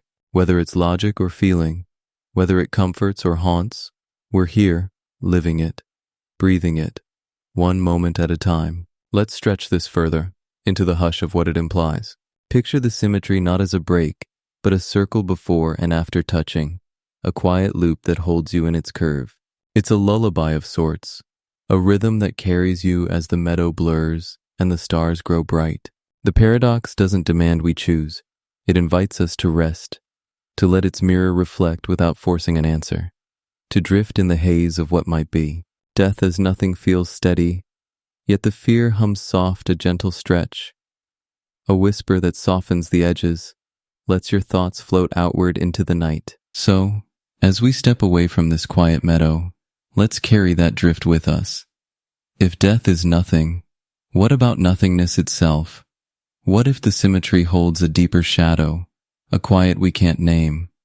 Take a slow breath, let the dusk fade behind you, and step gently into what comes next. Imagine standing at the edge of a vast, empty plain, the ground beneath you smooth and gray, stretching out to a horizon that never sharpens. The sky above is blank. No stars, no clouds, just a soft, featureless gray that hums with its own stillness. There's no wind, no sound, no scent, just a quiet so deep it wraps around you like a cloak, a silence that doesn't press but holds. You reach out, your hand brushing the air, and find nothing, not even the whisper of a breeze, not even the weight of your own shadow. This isn't a place, it's an absence, a void where nothing is, and yet here you stand, feeling it, listening to its echo. Welcome to the 15th stop on our journey from level 1 to 75. The voids echo a gentle, drifting plunge into what isn't there, a soft unraveling of thought that asks if we can grasp the nothing that hums beneath everything. Let your breath slow now. Let the gray cradle you, and come with me into this quiet, boundless hush, where absence becomes its own presence. This isn't about a thing, a rule, or a moment. It's about the nothing itself, the blankness that frames all we know. Picture a room before it's built. No walls, no floor, just the space where it might be, or a sound before it's played, a pause, a breath, a stillness waiting to break. We've danced with this before, haven't we? In the meadow of death's symmetry, where non-existence stretched before and after, a mirror of quiet we couldn't quite touch. But now we turn to the void head-on, not as a before or after, but as a question, a hum that drifts through every crack of being. What is nothing? Not the nothing of an empty cup or a silent night, but the nothing that's left when everything fades, the absence that doesn't just sit there, but echoes, soft and steady, a whisper we feel even as we stand in the light. Let's drift into this, as if we're stepping further onto that plane, the gray beneath your feet firm yet unreal. You close your eyes, and the world doesn't darken. It's already gone, a blankness that hums without form. Try to hold it, to picture it. No color, no shape, no time, just nothing. It slips, doesn't it? Your mind bends, reaching for edges, a black void, a white haze, a quiet hum. But those are somethings, shadows of what is, not the nothing itself. It's a gentle tease, a soft unraveling that pulls at thought like a thread from a seam. We're built to grasp what's there, the grass, the stars, the breath. But the void defies us, a mirror with no reflection, a sound with no source. And yet it's here, isn't it? Humming at the edge of every moment, a quiet that echoes even as we try to name it. Let's stretch this further, into the strangeness of the chase. Picture yourself sitting by that meadow from before, the dusk fading, the stars winking out one by one. Imagine them gone, not dimmed, not hidden but absent, the sky a blank slate. Now take away the meadow, no grass, no earth, just the space where it was. Strip it all, the air, the light, the you, and what's left? Nothing, yes, but what does that mean? Philosophers have wandered here, their voices soft over dusty pages. Parmenides, in ancient Greece, said nothing can't be, you can't think it, can't speak it, because to name it is to make it something. But others, like Sartre, leaned in, calling it a shadow that haunts being, a quiet that hums beneath every is. It's a gentle tug, a paradox that doesn't snap but drifts, rocking us as we try to hold what isn't there. Let's drift deeper now, into the heart of this echo. Can we grasp what isn't there? Picture that plane again, the gray stretching out, the silence wrapping tight. You reach for it, your mind stretching, but it slips. Nothing doesn't sit still, doesn't let you pin it down. It's not a thing, not a place. It's the absence of things, the pause between notes, the space before the world. Yet it hums, doesn't it? A quiet that feels alive, an echo that drifts without a sound to bounce from. Maybe it's not grasping we need, but feeling a soft surrender to the void's hum, a drift into its hush. It's a strange presence, this absence, a whisper that cradles even as it eludes, a shadow that glows without light. Take a slow breath now, inhale, exhale, and let that settle. It's not a weight, not a rush, just a hum, rocking you as the gray deepens around you. Let's linger here, in the sway of this thought, and feel its rhythm. Imagine the void not as a threat, but a companion, a quiet that sits with you, steady and still. Before you were, it was there, humming in the dark, a nothing that didn't ache. After you're gone, it'll hum again. The same silence, the same blankness. It's not empty. It's full of what isn't. a vastness that holds every might have been, every never was. We fear it sometimes, don't we? The nothing that swallows the stars, the breath, the now. But here, in this plane, it's soft, a gentle echo that doesn't bite, doesn't pull, just drifts, blending with the stillness of your own mind. It's a paradox that hums without breaking, a quiet that speaks without words. Let's stretch this deeper into the texture of the void. Picture it not as a blank, but as a canvas, a nothing that waits, a hush that hums before the paint, before the sound. Scientists touch it too, in the vacuum of space, where particles flicker in and out, a nothing that's never quite still, or in the math of zero, a quiet that holds the numbers together, a shadow that makes them sing. Philosophers call it being's other side, Heidegger whispering of the nothing that nothings, a hum that drifts through every why. It's a gentle web, isn't it? A thread that pulls at what we mean by there, a whisper that echoes even as we stand in the light. Can we grasp it? No, but we feel it, don't we? A soft unraveling that hums beneath the plain, beneath the dusk, beneath the now. This echo drifts beyond the plane, into the world we touch. Think of a room gone dark, no light, no hum, just the space where it was, or a breath held before the inhale, after the exhale, a pause that hums with nothing. The void's echo hums through these, a quiet lens that bends how we see absence. Poets weave it into lines of dusk and silence. Scientists chase it in the flicker of the unseen. Minds wrestle with it in the hush of their thoughts. It's not just a gap, it's a mirror, reflecting a heart that seeks what's there, a mind that drifts into what isn't, a night that holds us as we wander at its edge. It's a gentle stretch, a soft unraveling that pulls us into the void without letting us fall. Let's bring it closer, into this moment.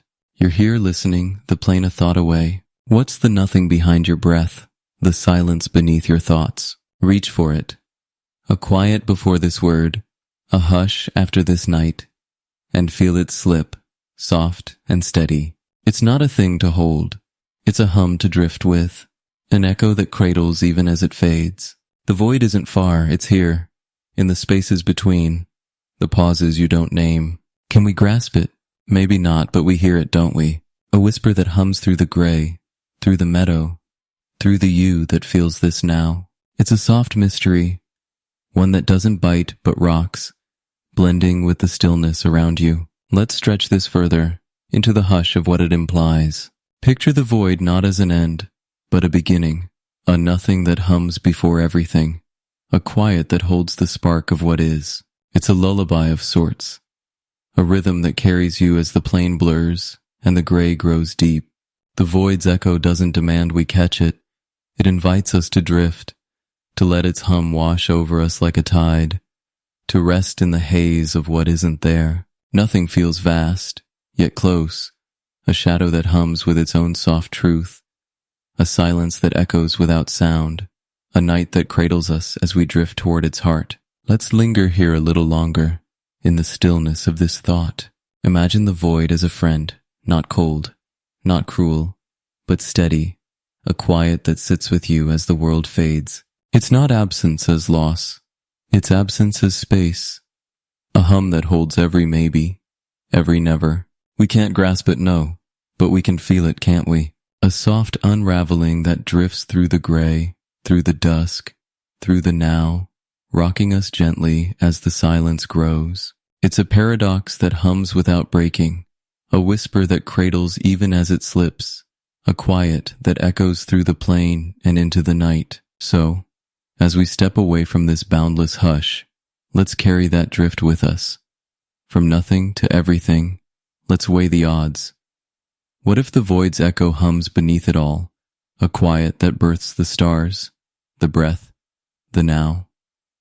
Take a slow breath, let the gray fade behind you, and step gently into what comes next. Imagine standing on a cliff at twilight, the ocean stretching out below you, its waves a soft murmur against the rocks. The sky above glows with a fading orange, stars just beginning to peek through, and the air hums with a quiet that feels alive. You're here, breathing, watching, feeling the world unfold, and it's perfect, isn't it? The temperature just right, the water liquid, the stars burning at a distance that warms, but doesn't scorch. It's a universe that cradles life, that cradles you. And as you stand there, a question drifts up, soft as the tide. Why does it fit so well? Why does it seem made for us? Welcome to the 16th stop on our journey from level 1 to 75. The anthropic bias, a gentle, twisting idea that whispers, we see a life-friendly universe because we're here to see it. A quiet shift in perspective that hums beneath the stars. Let your breath slow now. Let the cliff hold you. And come with me into this soft cosmic riddle, where existence bends the way we look. This is the anthropic principle, a thought born from the minds that chase the why of it all. Picture a scientist, Brandon Carter, perhaps in the 1970s, his voice steady over a room of equations and star charts, offering a simple truth. We observe a universe that supports life because we're alive to observe it. It's not a grand claim, not a shout, just a whisper, a lens that flips the question. The cosmos is vast, 13.8 billion years old, billions of galaxies wide, and its rules are fine-tuned, aren't they? Gravity pulls just so, atoms bond just right, energy flows in a dance that lets stars shine and planets spin. If any piece were off, gravity too strong, stars too hot, we wouldn't be here, standing on this cliff, feeling the breeze. The anthropic principle says that's no surprise. If it were different, we wouldn't exist to notice, to wonder, to complain. It's a gentle tautology, a quiet circle that hums with its own strange logic. Let's drift into this, as if we're stepping closer to the cliff's edge. The oceans murmur, a steady pulse below. Look out, the waves crash, the stars glow, the earth turns, and it all fits. A puzzle snapped together just for you. But why? Scientists call it fine-tuning constants like the strength of gravity, the mass of a proton, the spark of the Big Bang, all dialed to numbers that let life bloom. Change one digit and the stars collapse too fast, or never form, or the universe flies apart before anything begins. It's a tightrope, a balance so precise it feels crafted, a stage set for us to walk. The anthropic principle steps in here, soft and calm. We see this balance because we're the ones who made it through, the ones who can stand here, breathing, watching the twilight fade.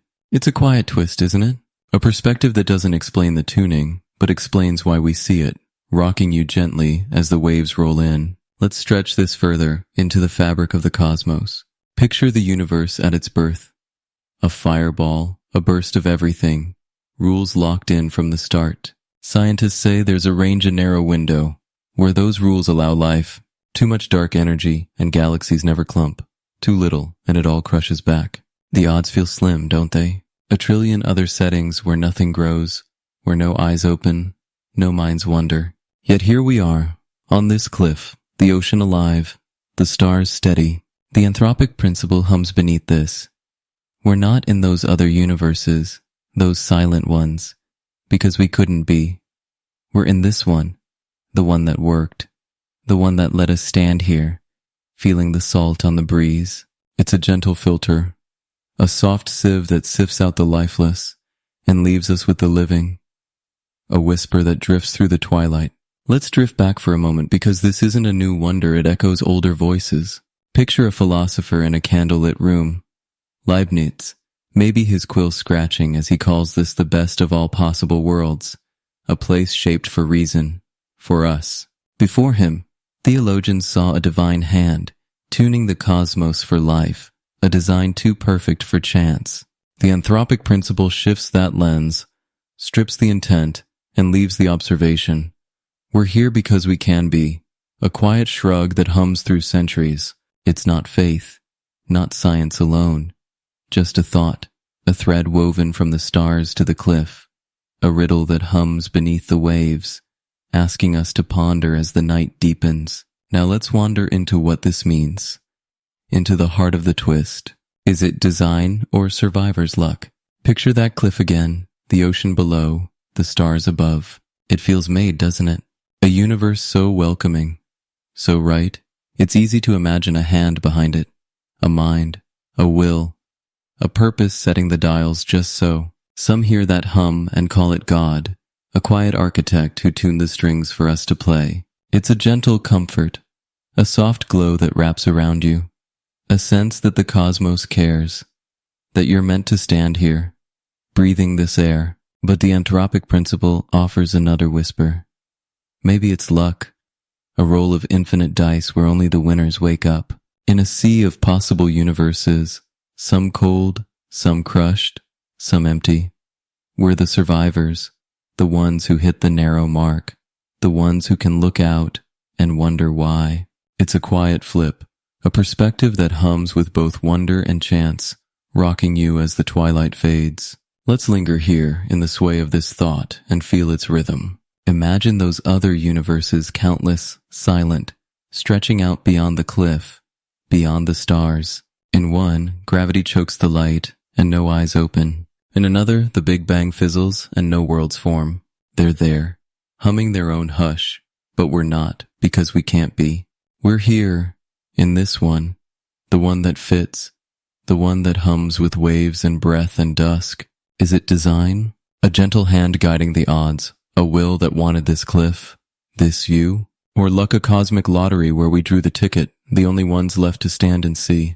It's a soft question, one that doesn't bite, but drifts, blending with the murmur of the ocean, cradling you as you ponder the stars. Let's stretch this deeper into the texture of the bias. The anthropic principle isn't proof, it's a frame, a quiet lens that bends how we look. Scientists weave it into the multiverse, a theory where every possibility plays out, an infinity of worlds where every dial spins different. In most, nothing stirs, no life, no light, just silence. In a few, like ours, the pieces align, and eyes open to the dusk. We're biased, aren't we? We see the fit, because we're the fit. The ones who slipped through the cracks. The ones who can stand on this cliff and feel the breeze. It's a gentle tautology. A circle that hums with its own logic. We exist, so the universe must let us. A whisper that drifts through the stars, through the waves, through the now. This twist drifts beyond the cliff, into the world we touch. Think of a flower blooming, its petals soft, its roots deep, a perfect fit for the sun and soil, or a breath you take, air filling your lungs, just the right mix, just the right world. The anthropic bias hums through these, a quiet lens that bends how we see the fit. Scientists trace it in the constants. Philosophers ponder it in the why. Poets weave it into lines of dusk and chance. It's not just a theory, it's a mirror, reflecting a mind that wonders at the fit, a heart that feels the luck or the hand, a night that holds us as we drift toward its edge. It's a gentle stretch, a soft unraveling that pulls us into the cosmos without letting us fall. Let's bring it closer. Into this moment. You're here listening, the cliff a thought away, the waves crash, the stars glow, and it's right too right, maybe, for chance alone. Are you here because someone tuned it, a quiet will behind the dusk? Or because you're the survivor, the one who made it through a trillion silent worlds to stand here, breathing this air? It's a soft mystery, one that doesn't bite but cradles, blending with the stillness around you. The anthropic bias isn't here to wake you, it's here to rock you, to weave you into its question as the twilight fades into dark.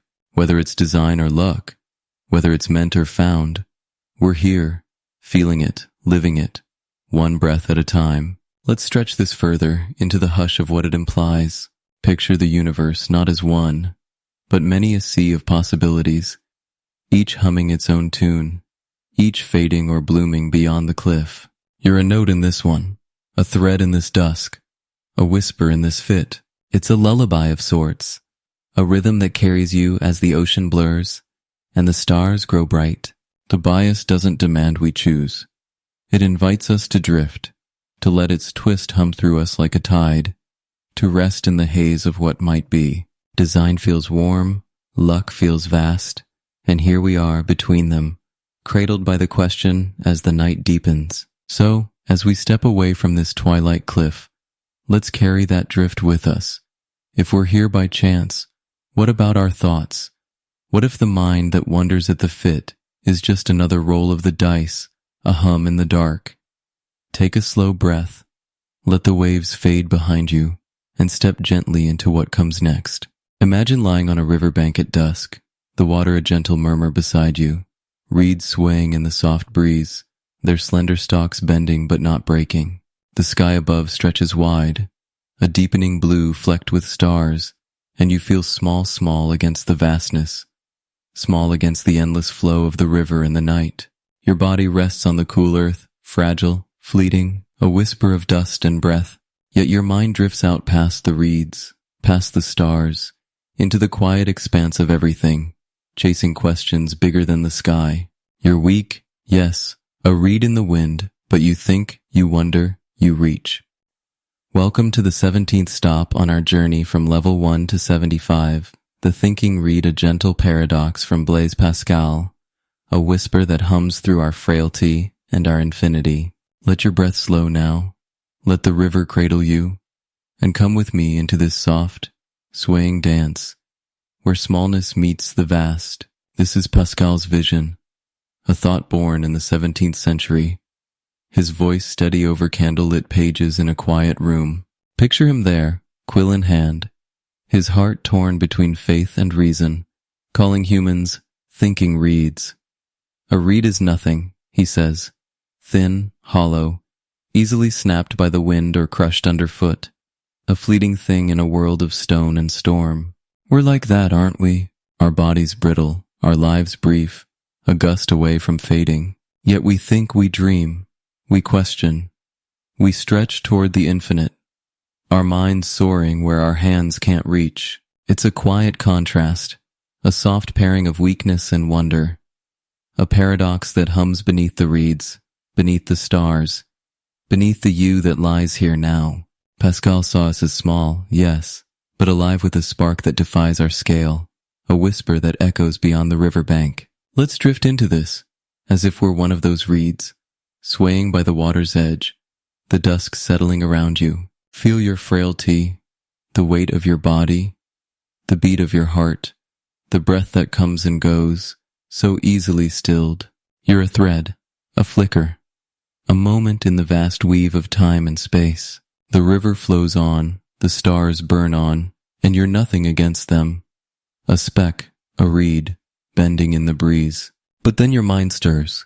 It drifts upward, past the reeds, past the river, into the dark where the stars hum their ancient light. You wonder why the river, why the stars, why you?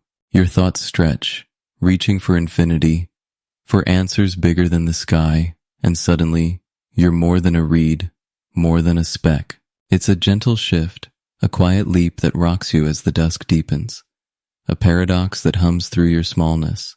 Let's stretch this further, into the shape of Pascal's thought. He wasn't just musing, he was marveling, tracing the edges of what we are. Our bodies are weak, he whispers, born to break, to fade, a breath away from dust. A storm could sweep you from this riverbank, a chill could still your heart, and the universe wouldn't blink. We're reeds, fragile and fleeting, rooted in a world that dwarfs us. Yet our minds defy that frailty. They wander, they weave, they chase the boundless. You can think of the star's birth, billions of years ago, or the river's end, miles beyond sight. You can ponder eternity, infinity, the quiet hum of all that is, even as your body sways, a reed in the wind. It's a soft marvel, isn't it?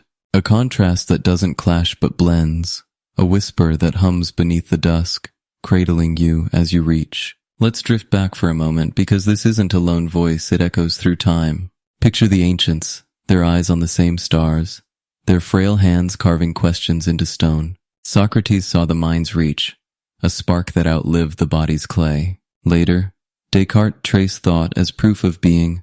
I think, therefore I am. A quiet nod to Pascal's reed. Before them, poets sang of souls that soared, fragile yet free.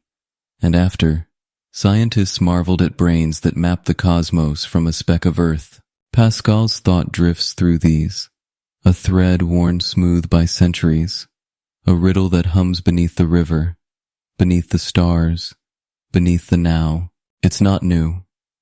This wonder, it's ancient, a whisper that pulls us into the dusk, asking us to sway with it as the night falls. Now let's wander into what this means, into the heart of the paradox, a paradox of scale, small beings, vast ideas. Picture yourself on that riverbank, The reeds around you, the water flowing past. You're tiny, a flicker of life, a breath in a universe that stretches billions of light years. Billions of years. The stars above could swallow you. The river could sweep you away, and time would roll on, unnoticing. Yet your mind holds it all, the stars, the river, the infinite hum of what was and what might be. You think of galaxies spinning, of numbers that never end, of questions that drift beyond the dusk. It's a gentle stretch, isn't it? A quiet marvel that a reed can bend so far, a whisper that hums through your frailty, rocking you as you ponder the vastness. Let's linger here in the sway of this thought and feel its rhythm. Imagine your mind drifting past the river, past the stars, into a quiet where infinity hums. You're weak. Yes, a body that tires, a life that fades. But your thoughts don't tire, don't fade. They reach, they wonder, they weave a web that catches the sky. Pascal saw this as our glory, didn't he? Not our strength, not our span, but our thinking, a spark that lights the dark, a reed that sings in the wind. It's a soft contrast, a dance between the small and the vast, a hum that cradles you as the night deepens. Take a slow breath now, inhale, exhale, and let that settle. It's not a weight, not a rush, just a whisper, blending with the river's murmur, holding you as you sway. Let's stretch this deeper, into the texture of the paradox. Picture the reeds around you, thin, fragile, swaying in the dusk. They bend, they break, but they grow, don't they? Rooted in the earth, drinking the river, reaching for the light. You're like that, a fragile thing, yes, but alive, thinking, stretching beyond your roots. Your body might falter, might fall, but your mind drifts on past the reeds, past the stars, into the quiet hum of what's beyond.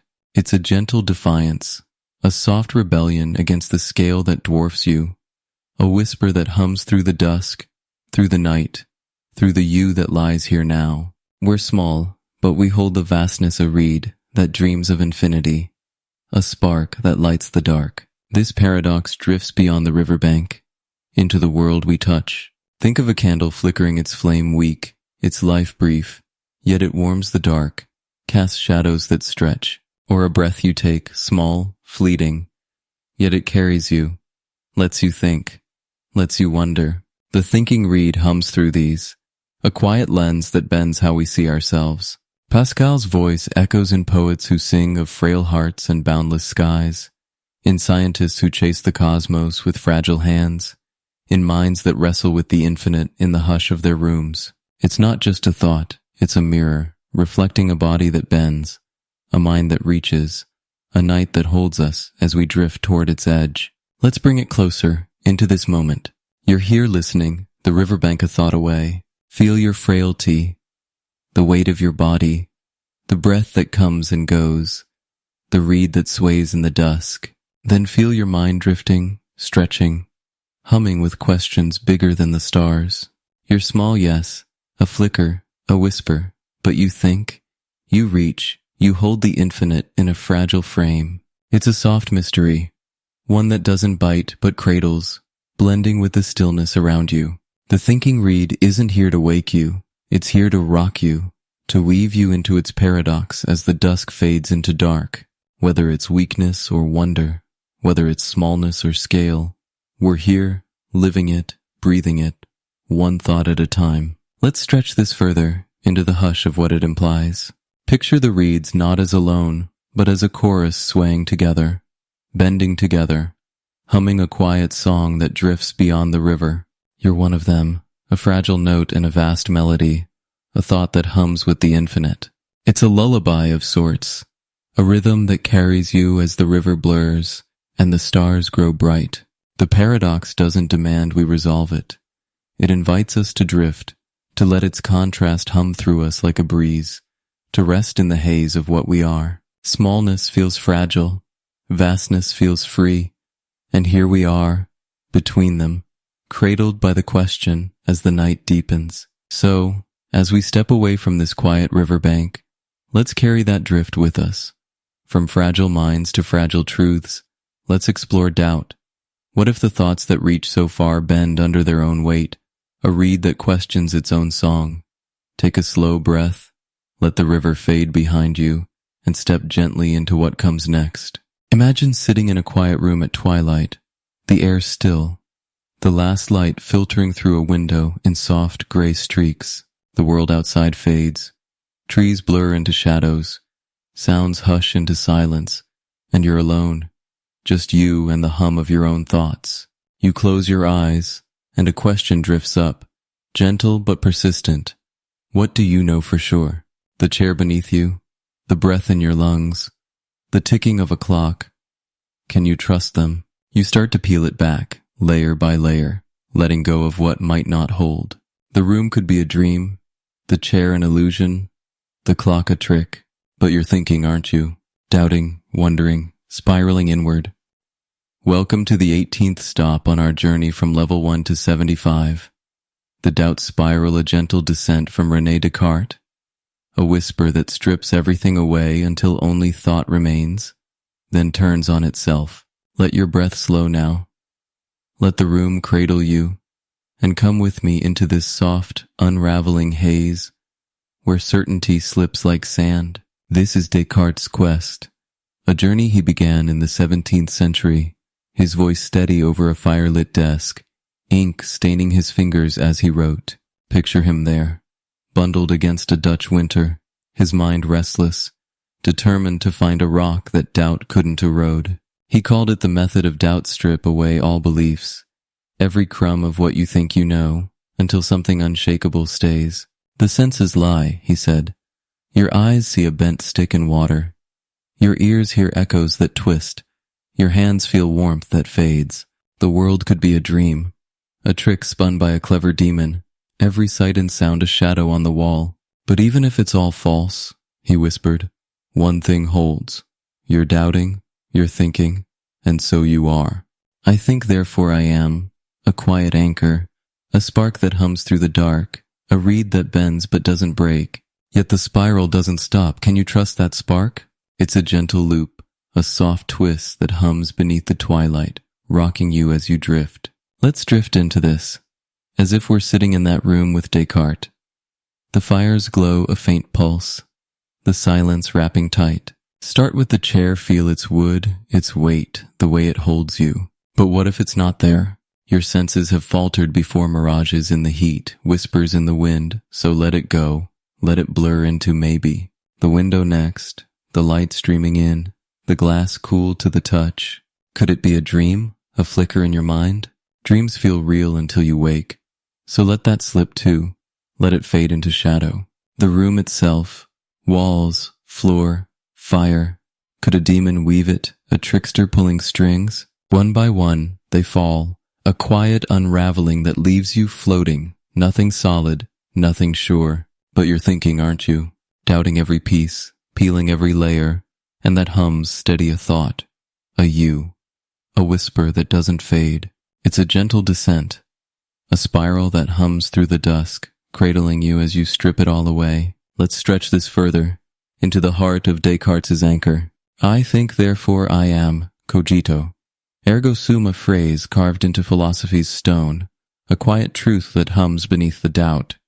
Picture it glowing, a spark in the dark as the room dissolves. The senses might lie, the world might bend, but the act of doubting proves something. You're here, thinking, existing, a mind that hums even as the chair, the window, the fire slip away. It's a soft certainty, a rock in the sand, a reed that sways but stands. Descartes clung to it, built from it, a foundation that doesn't shake. But then the spiral turns. Can you doubt the doubting? If everything's a trick, what about the trick itself? It's a gentle loop, a whisper that hums beneath the spark, rocking you as you try to hold it. Let's drift deeper now, into the twist of the spiral. You're thinking, yes, that's sure. But what if that thought's a lie too? Picture the demon, clever and quiet, weaving not just the room, but the doubt, the you, the hum that keeps you here. Can you trust the eye that thinks? The mind bends, doesn't it? Memories shift, dreams blur into waking, and even now, in this room, you wonder, is this real, or a shadow of something else? Descartes stopped at the cogito, a shore where the spiral rests, but the tide pulls back. Doubt doubting doubt, a circle that hums without end. It's a soft descent, a quiet unraveling that doesn't bite but drifts, blending with the twilight, cradling you as you spiral inward. Let's linger here, in the sway of this thought, and feel its rhythm. Imagine the room gone chair, window, fire all dust, all dream. You're left, a hum in the dark, a thought that whispers, I am. It's steady, isn't it? A pulse you can't shake, a spark you can't dim, but the spiral hums, can you trust it? What if the demon's hand shapes the doubt, twists the thought, bends the I into a shadow of itself? Certainty slips like sand through your fingers, soft and fleeting, a quiet that hums with its own echo. Descartes found a rock, but the water laps at it, gentle waves that pull at the edges, rocking you as the night deepens. Take a slow breath now, inhale, exhale, and let that settle. It's not a fall, not a rush, just a drift, a whisper that hums through the dusk. Let's stretch this deeper, into the texture of the loop. Picture doubt as a thread, winding tight around the room, around the you. You pull it, chair gone, window gone, fire gone, and the world unravels, soft and steady, until only thought remains. But pull again, doubt the doubt, question the question, and the thread twists. A spiral that hums without breaking. Descartes saw the end, a spark that holds, but the spiral whispers more. Can thought trick itself? Can the mind bend its own mirror? It's a gentle descent, a quiet dance between certainty and shadow, a hum that drifts through the twilight, through the room, through the now. We're reeds, aren't we? Thinking, yes, but swaying, bending, spiraling in the wind of our own questions. The spiral drifts beyond the room, into the world we touch. Think of a shadow on the wall, real until the light shifts, then gone. Or a sound you hear, clear until it fades, then a memory you can't pin. The doubt spiral hums through these, a quiet lens that bends how we see the shore. Descartes' voice echoes in philosophers who wrestle with the real Hume doubting cause, Kant weaving mind and world, skeptics spinning circles in the dark. It's not just a method, it's a mirror, reflecting a mind that seeks rock, a heart that feels the sand, a night that holds us as we drift toward its edge. It's a gentle stretch, a soft unraveling that pulls us into the spiral without letting us fall. Let's bring it closer, into this moment. You're here listening, the room a thought away. Feel the chair real or a trick? Hear the silence true or a dream? You doubt, you think, you hum with the I am, and it's steady, isn't it? A whisper that holds you here now. But the spiral hums. Can you trust it? Is the thought a rock or sand slipping through? It's a soft mystery, one that doesn't bite but cradles, blending with the stillness around you. The doubt spiral isn't here to wake you. It's here to rock you, to weave you into its loop as the twilight fades into dark. Whether it's certainty or shadow, whether it holds or slips, we're here, thinking it, feeling it, one breath at a time. Let's stretch this further, into the hush of what it implies. Picture the spiral not as a trap, but a dance. A quiet rhythm that hums through the room, through the doubt, through the you. It's a lullaby of sorts, a melody that carries you as the fire blurs and the dark grows deep. The spiral doesn't demand we stop. It invites us to drift, to let its loop hum through us like a tide, to rest in the haze of what might be. Certainty feels solid, doubt feels soft. And here we are, between them, cradled by the question as the night deepens. It's a gentle descent, a whisper that hums without breaking, a spiral that rocks us as the sand slips and the spark glows. So, as we step away from this quiet room, let's carry that drift with us. If doubt unravels us, what about knowledge? What if the rock we seek bends under the weight of our own thoughts, a hum in the dark? Take a slow breath, let the twilight fade behind you, and step gently into what comes next. Imagine sitting at a wooden desk in a quiet library at dusk, the air thick with the scent of old paper, shelves stretching up into shadows that blur the edges of sight. Before you lies a book, pages crisp, ink black, filled with numbers and symbols that hum with order, a system you've built to hold the world's truths. You trace the lines, step by step, proving what's true, what's certain, a ladder climbing toward understanding. But then a shadow falls, a whisper that some rungs are missing, some truths slip through, beyond your reach, beyond your proof. You lean back, the dusk deepening outside, and feel a gentle hum. No matter how high you climb, the ceiling stays, soft but firm. Welcome to the 19th stop on our journey from level 1 to 75, the knowledge ceiling, a quiet revelation from Kurt Gödel, a paradox that whispers of holes we can't fill. Let your breath slow now, let the library cradle you, and come with me into this soft, boundless haze, where knowing meets its limit. This is Gödel's incompleteness theorems, a pair of truths carved from the heart of mathematics in 1931, his voice steady over a Vienna cafe's chatter, his mind bending the rules of logic itself. Picture him there, young and intense, his pen scratching proofs that shook the world. He took a system arithmetic, say, with its numbers and rules, and asked a simple question. Can it prove everything true within it? The answer hummed soft but sharp, no. In any system strong enough to hold basic numbers, there are statements, truths that can't be proven, no matter how you twist the axioms, no matter how far you climb, and more. The system can't prove its own consistency. It's a mirror that doesn't reflect itself whole. It's a gentle boundary, a quiet ceiling that hums above the desk, above the book, above the you that sits here now, tracing the edges of what can't be known. Let's drift into this, as if we're turning the pages of that book, the symbols steady under your fingers. Start with numbers, simple, pure, a world of ones and twos, addition and multiplication, rules you learned as a child. You build from them, proving truths. 2 plus 2 is 4, 5 is prime, the steps clear, the logic tight. It feels complete, doesn't it? A system that holds everything, a ladder with no end. But Gödel whispers, wait, there's more. He crafts a statement, a quiet riddle. This cannot be proven within me. If it's true, it stands outside your proofs, uncaught. If it's false, it's provable but wrong, and the system breaks. Either way, the ladder bends. Some truths drift beyond, unprovable, real but unreachable. It's a soft unraveling, a hum that rocks you as the dusk settles, a ceiling that hums above the pages. Let's stretch this further, into the shape of Gödel's proof. He didn't guess. He built it. A dance of numbers and symbols that hums with its own strange beauty. Picture a code, each statement, a string, each proof a path. Arithmetic turned into a mirror of itself. He found a way to make it speak, to say something about its own limits, a quiet loop that twists the rules. It's true, this statement. It has to be, or the system crumbles, but no path within leads to it.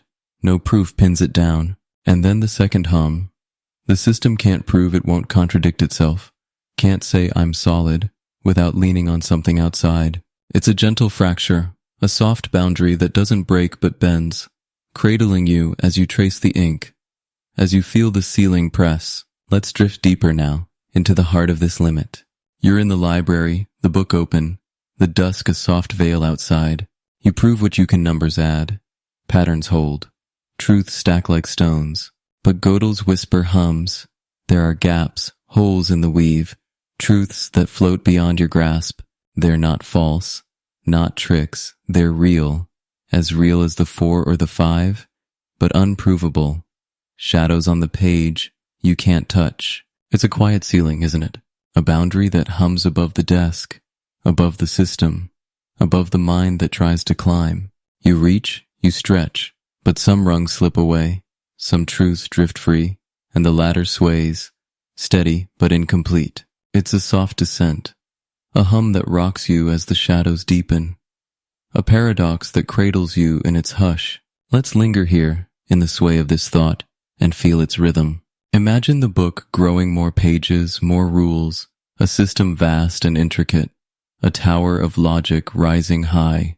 You climb, proving more, knowing more, the ink a steady hum beneath your fingers, but the ceiling stays.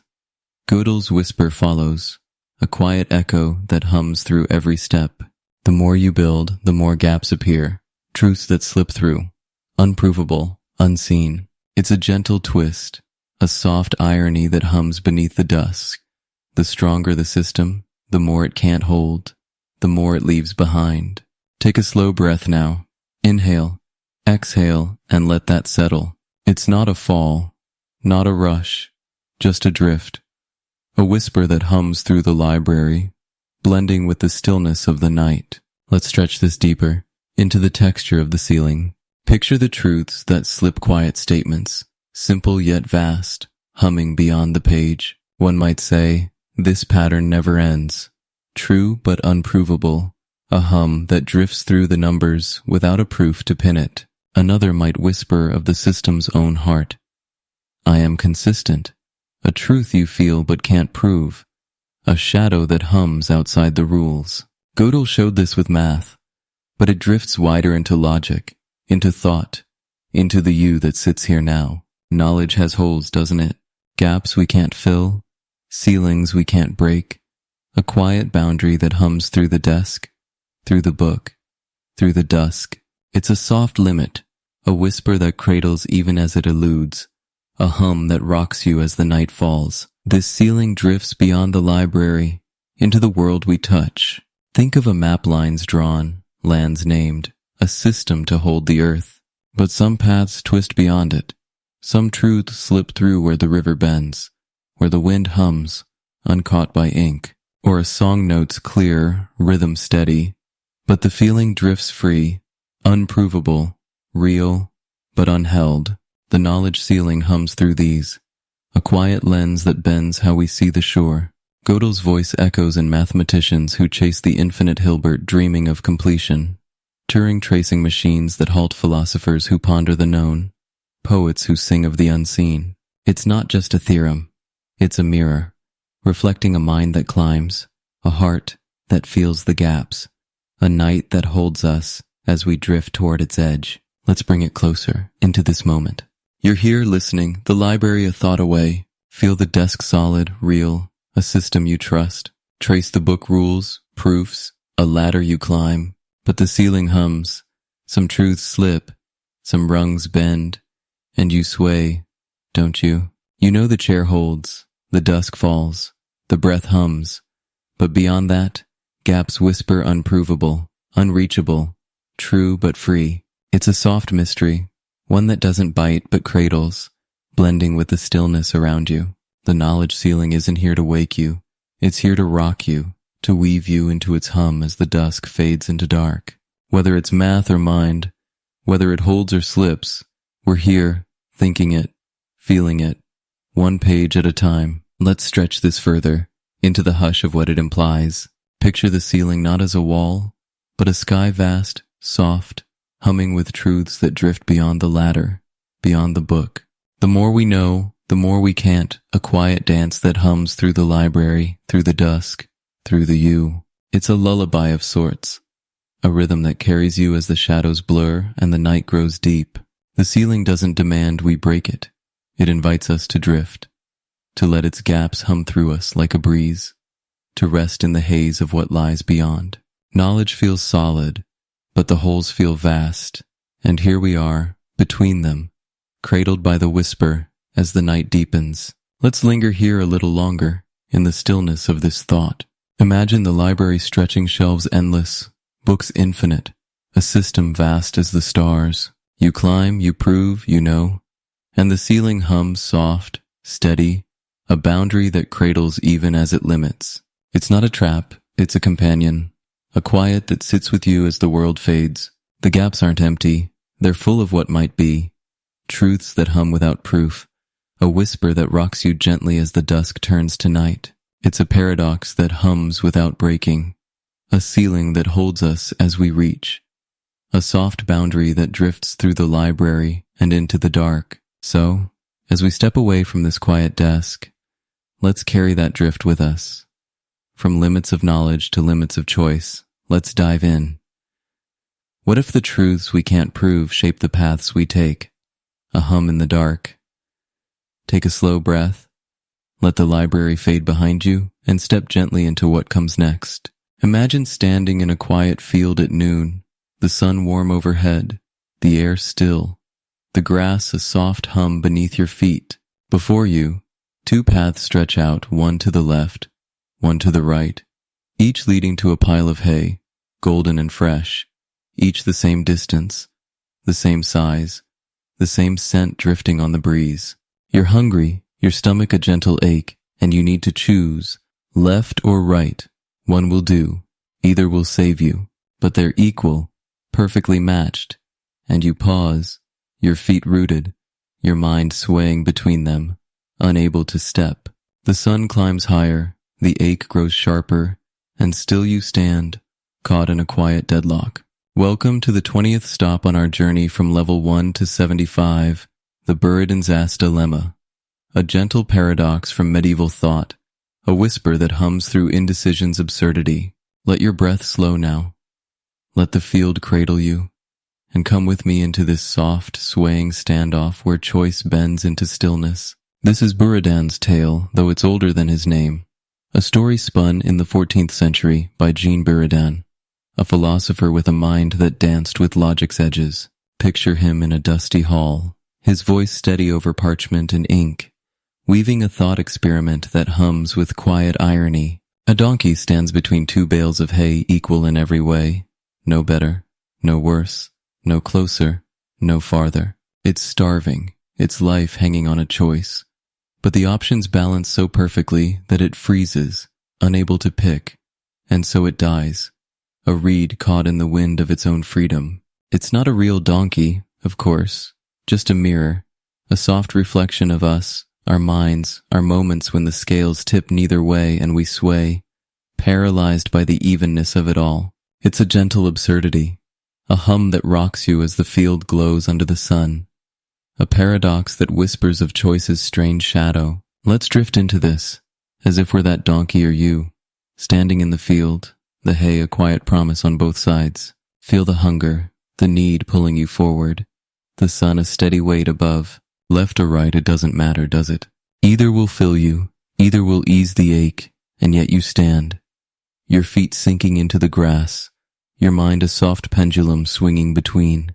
The left bale glints in the light, the right sways in the breeze, and they're the same gold, same hum, same pull. You could step, you should step, but the balance holds you, a quiet trap woven from equality. It's a gentle standoff, isn't it?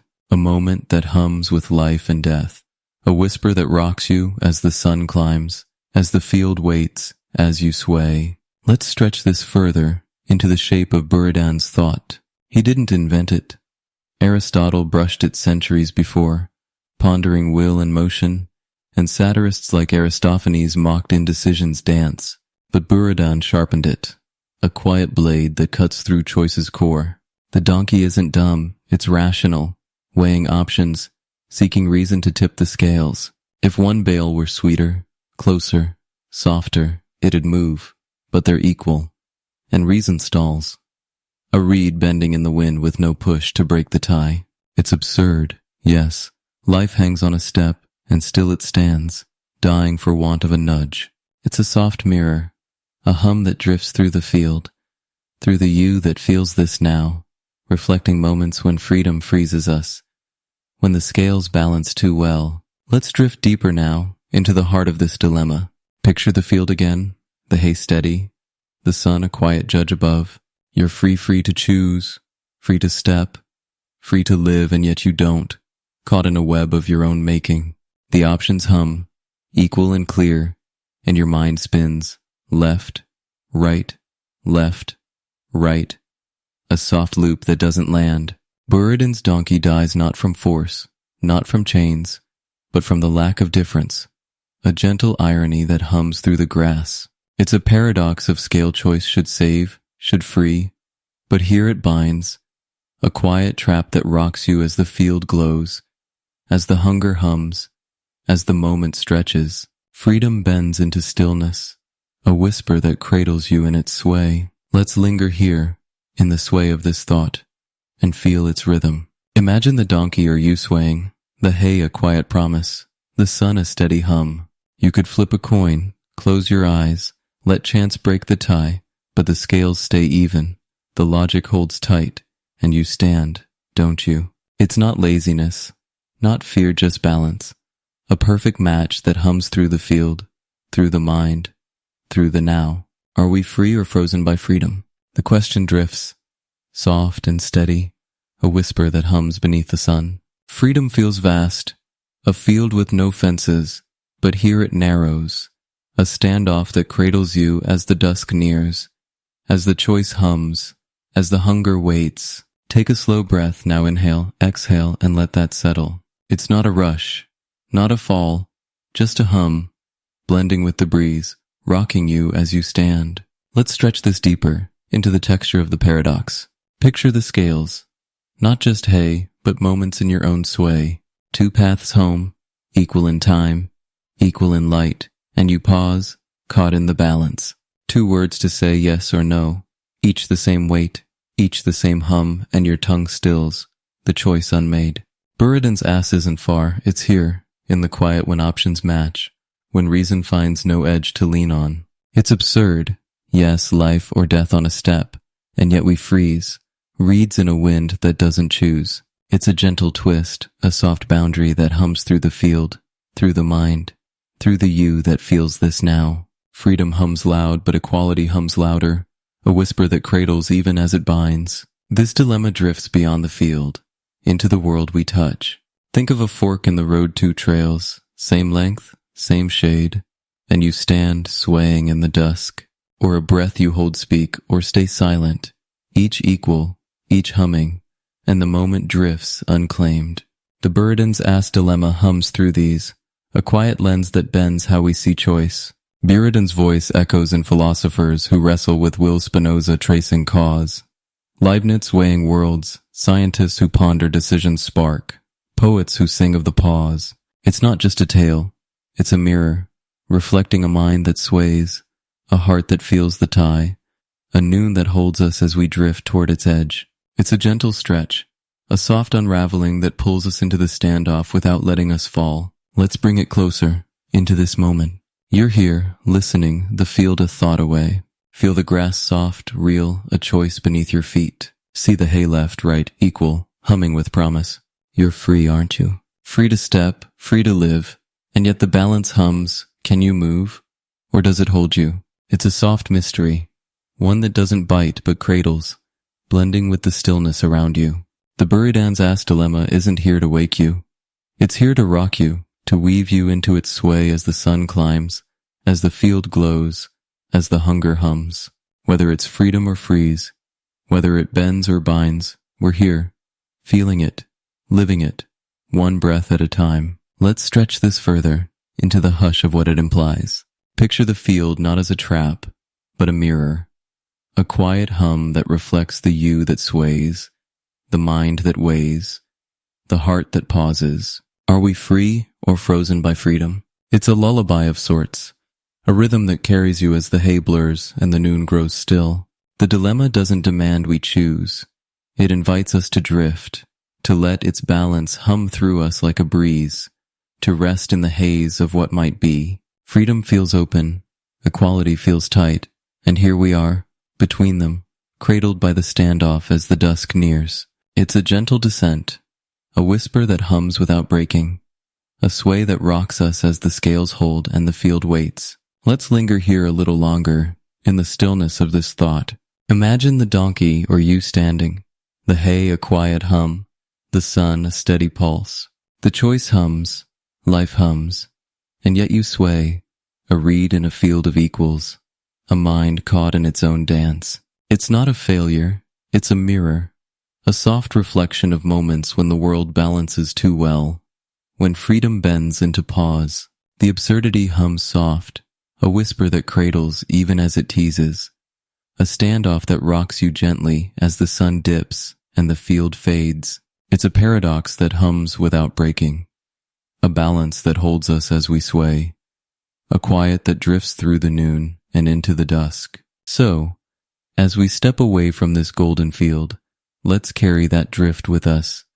If choice traps us, what about morality? What if the scales of right and wrong balance too well, a hum in the dark? Take a slow breath, let the hay fade behind you, and step gently into what comes next.